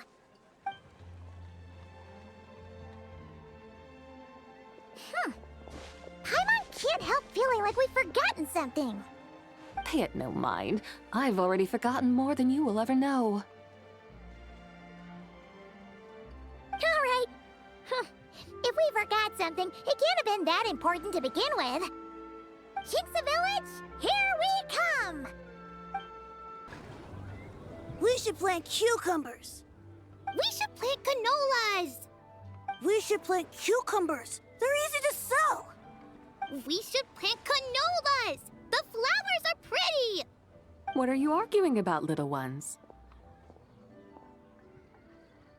We're deciding what to plant in our field once Laternlit is over. Yeah. Dad gave us a small plot of land to grow our own crops. He said we can keep all the more we get from selling them.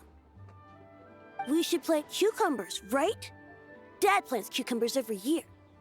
We should plant canolas. We can press the seeds for oil. It smells good and sells for a good price. Ah, an agricultural debate. This should be easy to sort out. Granny, are you a farmer? Could you tell us what to do? Granny? What did you just call me, you rapscallion? Oh no, her eyes are gonna turn red again. It's just, my granny smells really nice, and you smell nice too, so... Sorry. How about we call you Auntie instead? Auntie? Oh, all right. Big Sis Zibai, can you help us decide whether we should grow cucumbers or canolas in our field? You little rascals! Using priceless land like this just for cucumbers and canolas? What a waste of heaven's gifts! Huh? What should we plant instead? With the coming of spring, when all things awaken, the fields should be sown with the 5 grains. What are those? The 5 grains are life's staples, the heart of the people's table. I notice the people here mostly eat rice, so that is where you should begin. Based on the local climate and soil, seedlings planted in mid to late spring should produce mature grain within 2 or 3 months. When autumn comes, you can plant a second crop, with time still to harvest it before the first frost. The rice you harvest can be sold at market or kept in your stores. It's a far better choice than cucumbers or canolas. Oh, but Big Sister Zibai, I like canolas. That's no issue. It is unsuitable for continuous cropping in any case. You can rotate it with rice to maximize your yields. After the second rice harvest, around wintertime will be the perfect opportunity to sow their seeds. And when they mature in mid to late spring, you shall be just in time to sow the first rice crop of the year in turn. This way, your field will sustain balance. Rice and canola in a harmonious cycle. Wow! That means we'll have crops to harvest all year round! Wait a minute! If rice and canola take up the whole year, what about my cucumbers? A firefly dares rival the brilliance of the moon? In what twisted universe should cucumbers vie for land with rice? Big Sis Zibai! You're going to hurt Lil Lee's feelings! Auntie hates cucumbers! Stop crying this instant! I meant that cucumbers are simple enough to grow. There's no need to devote a whole field to them. Just find an empty corner of your yard, scatter some cucumber seeds in the earth, and before you know it, you'll have a thriving patch of vines. Cucumbers delight in sunlight and moisture, but they suffer in cold weather. If you wish to plant them this early in the year, you should make sure they're protected from frost. Wow. Is it really that simple? Let's hurry home and get started right away! Are you really in that much of a rush? Well, thanks, Big Sis Zibai, who's fierce but really good at farming. We gotta go! Thanks, Big Sis Zibai! See you around! Paimon never imagined you'd know so much about farming. What's so strange about that? The people of Long Gone called me the god of soil and grain. Are the fields not made of soil? Is rice not one of the 5 grains? Huh. That's true. So, if the god of soil and grain is a farming god, that means the White Horse Adeptus must be a farming adeptus, right?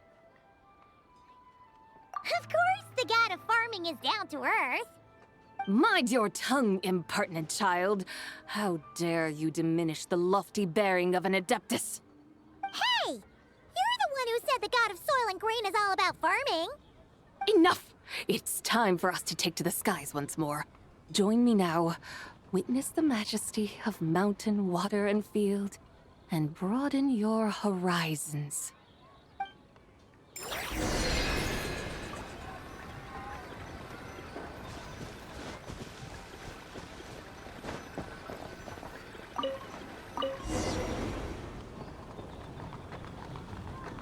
Wow!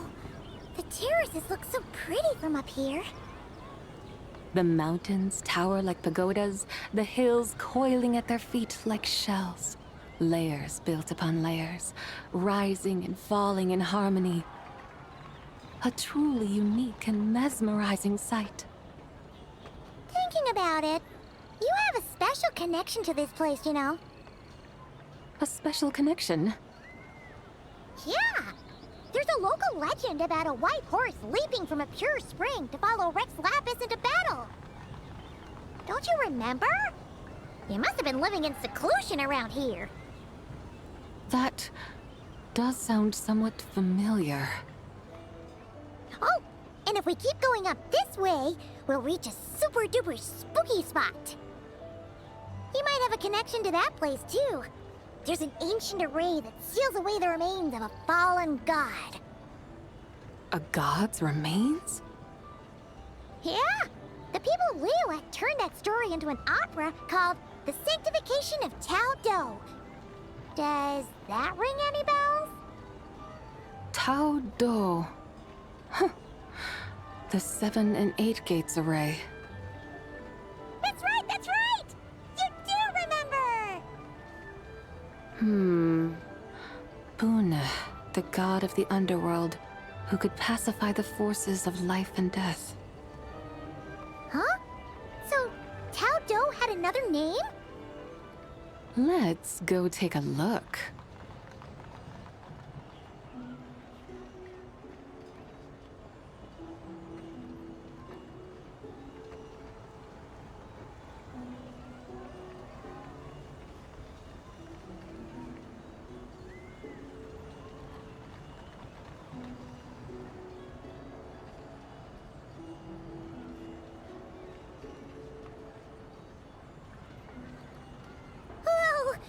We've arrived at Wulwang Hill. The atmosphere just turned spooky. I can't help but feel there's something strange about this friend you haven't seen in ages. Huh? Paimon thought she heard someone's voice. Let's head down and check it out.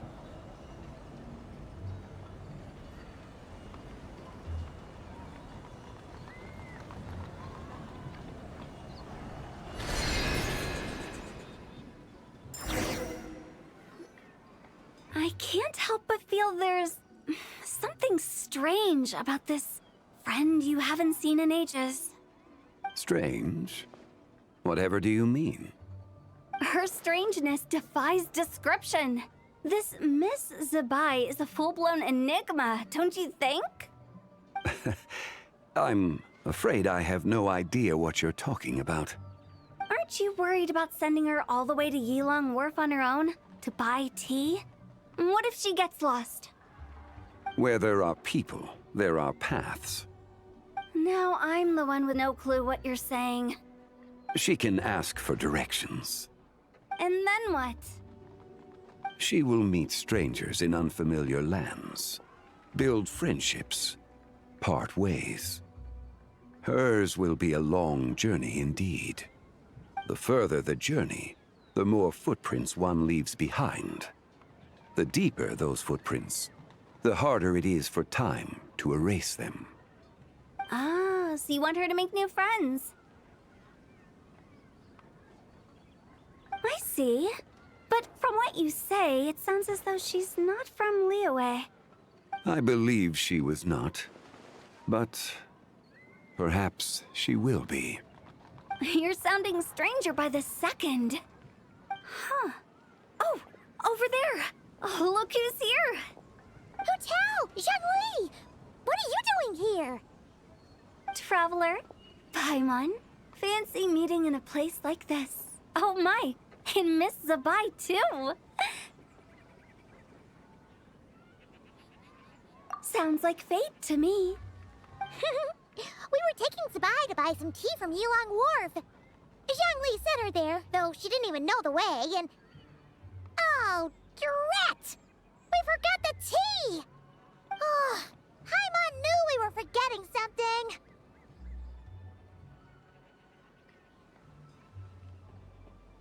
Why didn't you say so earlier then? What's done is done. There's no need to dwell on it. Fresh tea grows with each passing year. Let fate deliver it as it wills. Exactly. You can get tea wherever you go. You're hardly running low now, are you? Paimon feels a lot better now that you've said that. Still, I'm a little confused. If you were buying tea, how did you end up all the way out here? We're taking Zibai on a sightseeing tour. We started at Liyue Harbor, stopped in at Yilong Wharf, went sightseeing around Xiaoying Village, made our way to Qingce Village, and now we're here. Wow, that is quite the itinerary. Yeah, actually, Paimon thinks it's about time we headed back.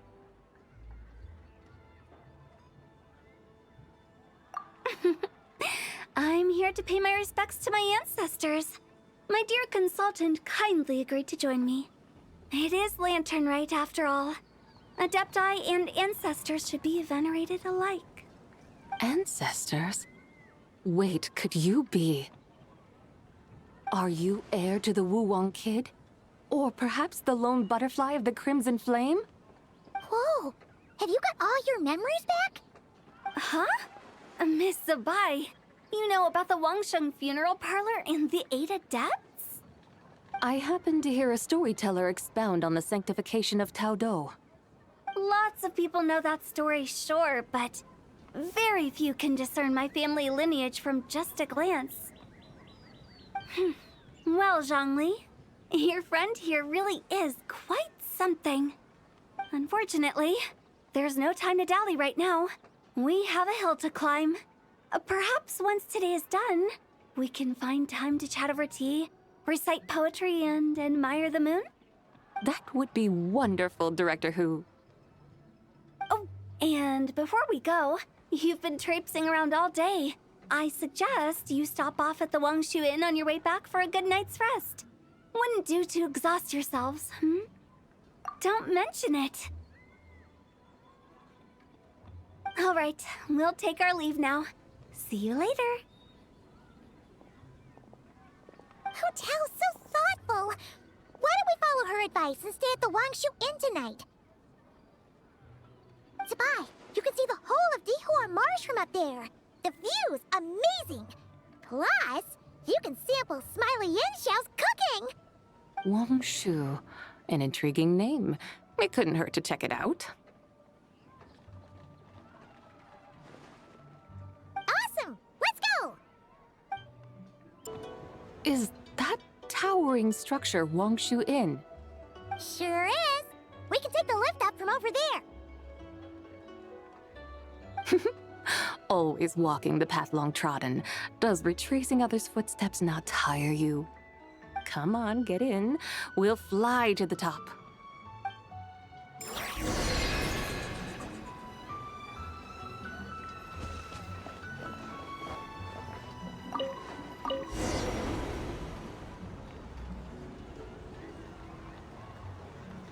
Are we really going to fly up to Wangshu Inn? Isn't that a bit showy? All the guests are going to see us. Is that a bad thing? To be able to witness an Adeptus. This will surely add to the inn's appeal, not to mention the room prices. The owner will thank us. You seem to really like showing off your powers. This inn's architecture is incredible, and the surrounding countryside radiates a picturesque charm. No wonder the new proprietor of the Baiju guest house thinks he can't compete and has decided to change his own establishment's name. The new proprietor? Ah, you mean Lu Shengsheng's dad. So you know about that, too. Personally, Paimon thinks it should go with something like Rex's Rest. That's a contender's name if Paimon's ever heard one. A fitting name indeed. So you think the guest house should change its name, too? Paimon kinda thought you'd say something like, such sacrosanct traditions must never change. Time flows ever onward. Why should the rules of yesterday be carried forward into the world of tomorrow? The people of today should determine what is to be kept. Huh. You're not as old-fashioned and stuffy as Paimon thought. The years ebb and flow, seas recede to reveal fields. In the vastness of time, I am but a wild horse in a boundless sea of dust. Even Rex Lapis, having waded through the waters of the river of time, is not quite the same as before. Zhongli? What was he like before? That is another story for another time.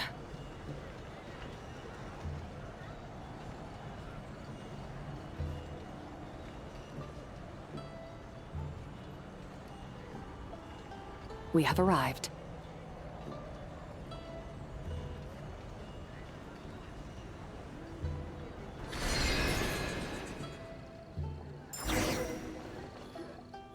Whew.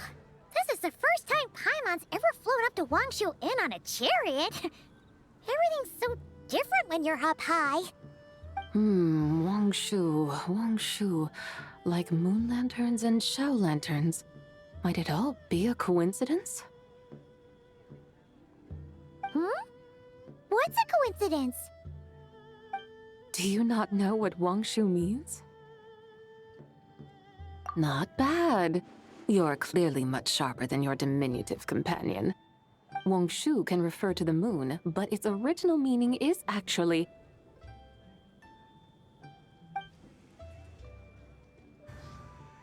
The goddess who rides the bright moon's chariot. And you must be the conqueror of demons. Ciao! Paimon was wondering if we'd disturbed you by flying down from the sky. Not at all. I sensed an unusual presence long before you arrived, though I didn't expect it to be you in a flying chariot. Ah, a witness at last. I was starting to think we should fly a bit lower. 'Twould be awfully dull if no one ends up marveling at my lofty bearing. No need. This is already showy enough. I'm not one to do good from the shadows, as Rex Lapis is wont to do. Then you must be... Oh, nay, I'm only cosplaying as the White Horse Adeptus, in truth. Cosplaying? What's that? Ugh, ignore her nonsense. She's a genuine article. The one and only, completely authentic White Horse Adeptus. It's just... Xiao, did Zhongli say anything about her being a teensy bit... not quite right? Mental instability, perhaps? Did Zhongli tell you that? No, this is my own speculation. Oh, you pretty much hit the nail on the head. It's like her brain's filled with a bunch of slimes right now. All gloopy and messy. There's a hot-tempered pyro slime, a math-obsessed hydro slime, and a mischievous little animo slime. But don't tell her Paimon said that, or she'll come and tell us all off. You white-haired rascal! Do you think I can't hear you? Uh-oh! We're in for it now! White Horse Adeptus. You must be weary from your journey. Why not take a rest? Oh, yes! You must be hungry, right, Zibai? How about we get some food? Oh, the chef here is incredible!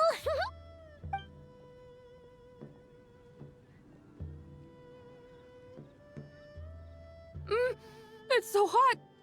So spicy! Are you okay? Do you want Paimon to get you some water? Don't worry about me. I just need to pace myself.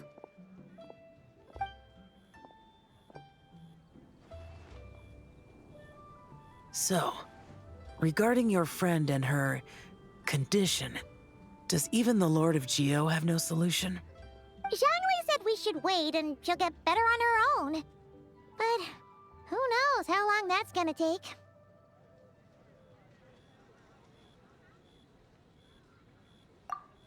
Is that why her personalities change so easily? Paimon thinks that has something to do with her 3 deadly selves.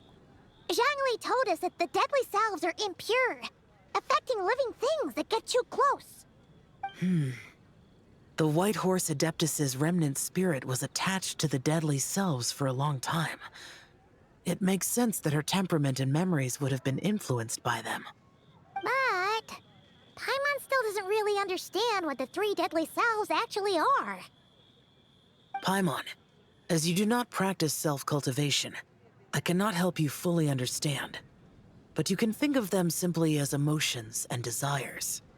The act of severing the 3 deadly selves is a means of exercising wicked desires and cultivating one's true self. I believe other nations have similar practices. In Sumeru, it is known as shattering Atmagraha. Oh, so it's about emotions, desires, and attachments, that sort of thing. It includes those. I wonder, does she still remember what happened in the past? Some of it, but right now, it's like she was suddenly awakened. Like she's still half dreaming. The half that's still dreaming might remember things, but the half that's awake doesn't quite get it. Conqueror of demons, are you looking to learn about Rex Lapis's past from me? You are an old friend of his, so please, call me by my name. But Conqueror of Demons sounds so much more imposing. In days of yore, he was the Lord of Geo, Heaven's Star. Huh? You said the same thing the day you came back! But what does it mean? I'm afraid I can't remember. Hey! Did you really forget? Or are you just pretending so you don't have to tell? Why not ask Rex Lapis himself? Whether I've forgotten might be up for debate, but I am certain he remembers. He must have his reasons for not raising the past, and you likely have similar concerns. I shouldn't have asked. An answer that suits your style, General Elatis. Now that we're on the subject, though, I suddenly remembered something. Which is? In the distant past, there was a feast, which I attended. I faintly recall the Lord of Geo also being present that day. Oh! And then? What happened? Among the dishes served, there was one that could be found in every household throughout Langan at the start of spring. A dish called Flavor of Spring. I suddenly remembered the recipe for this dish. Is that it? Yes! Since it's Laternlit here in Liyue, why don't I make some for you to try? That sounds good.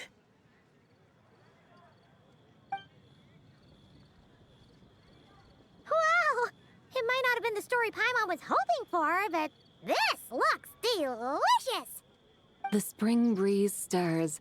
Now is the perfect time to savor this dish. My dutiful guides have gone to great trouble to show me around Liyue. And even the Conqueror of Demons has graced us with his presence. I feel deeply honored.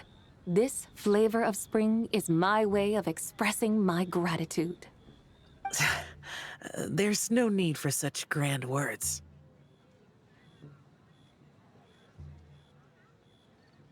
What's this? Hey! It's that broken jade token from the Antiques exhibition! Indeed. This was once an Adepto treasure of mine. I'm amazed it ended up in your hands. Alas, it serves little purpose now in its fractured state. Please, keep it as a memento. Oh, that's a shame. Can't we fix it? This is the way of the world. Once jade is broken, it can never be made whole. Then, what about forging a new one? That is a good point. That it has ended up in your hands must be a message from fate. I could try to craft it into a little trinket for you. One that might prove useful on your journey. Ooh, what sort of trinket? It's just a passing thought, one that will require the right opportunity. I'll think about it more when the time comes. Now that we've had our fill, we should get some rest. Tomorrow we return to Liyue Harbor, where I'll have need of your guidance once more.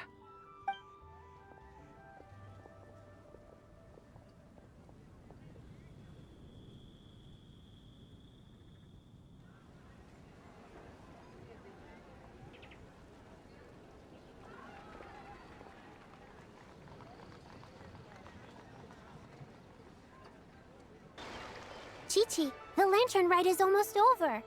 Do you remember how to make a Shao lantern? Morning, split bamboo, traveler. And get silk, make Paimon. You've got it all mixed up again. They're here again. Yow Yow! Looking good in that new outfit, huh? Hey, it's Paimon! Dr. Baiju gave this to me as a gift. How does it suit me? Thank you. Wow! What happened for Baiju to suddenly give you a brand new outfit, Yao Yao? Dr. Baiju is thanking Yao Yao for teaching me to make Shao lanterns. Chi-Chi and I were just playing together. Dr. Baiju's too kind. Oh, yeah, take a look at this. Dr. Vaiju gave me these clothes, but it was Chi-Chi who wove this little basket. Wow, it's beautiful. When did you become so good with your hands, Chi-Chi? I learned to make Xiao lanterns, thanks to Yao Yao. I also made a wish. What do I always say? The White Horse Adeptus answers prayers. Come, help this old man make an offering in thanks. Huh? Mr. Liu? What did you pray for? For my idiot son to finally come to his senses and not change Baiju Guest House's name, which he has. Huh? He's keeping the old name? Listen to this. My granddaughter planted a tea seedling in our village just a few days ago. She made a prayer to the White Horse Adeptus to help it grow. Overnight, her seedling flourished into a mature tea tree. Oh, that sure does sound like a miracle. Could the White Horse Adeptus really have helped it grow? Of course she did. Oh, White Horse Adeptus, how blessed is our family over whom you keep watch. Truly, this is an extraordinary miracle. You must record it in your family history without delay. Of course. Huh? Is that you, Miss Zibai? Indeed. I have a long-term booking at your guest house. Yes, I recall. Mr. Zhongli said to charge your expenses to the Wangsheng funeral parlor, if I remember correctly. That's Zhang Li. Always making trouble for poor Hu Tao. I noticed when you were here last that you bear a striking resemblance to the pictures of the White Horse Adeptus in my family history. You both have golden eyes. Perhaps fate has had a hand in our meeting. And a glad meeting it is, Miss Zibai. Now why don't I gift you some tea from my garden to celebrate this encounter? We grow Sunglaw tea there, and it has quite the reputation throughout Yilong Wharf. I hope you will accept it. Oh! Sunglaw, buy 10 boxes, get half off teas, back on the menu. Buy 10 boxes, get half off? Don't be silly. This is a gift. It's free. Woohoo! Nice! Thank you so much, Boss Liu. There's no need to thank me. You're a visitor from out of town, which makes you an honored guest. Make yourself at home. Lantern Rite may have ended, but the streets are still bustling with activity. Make sure to take everything in, meet some new friends, and enjoy your time here. And that goes for you kids as well. Happy Lantern Rite. Got it, Mr. Liu. Happy... Lantern Rite. Yeah! Happy Lantern Rite, everyone! Happy Lantern Rite indeed.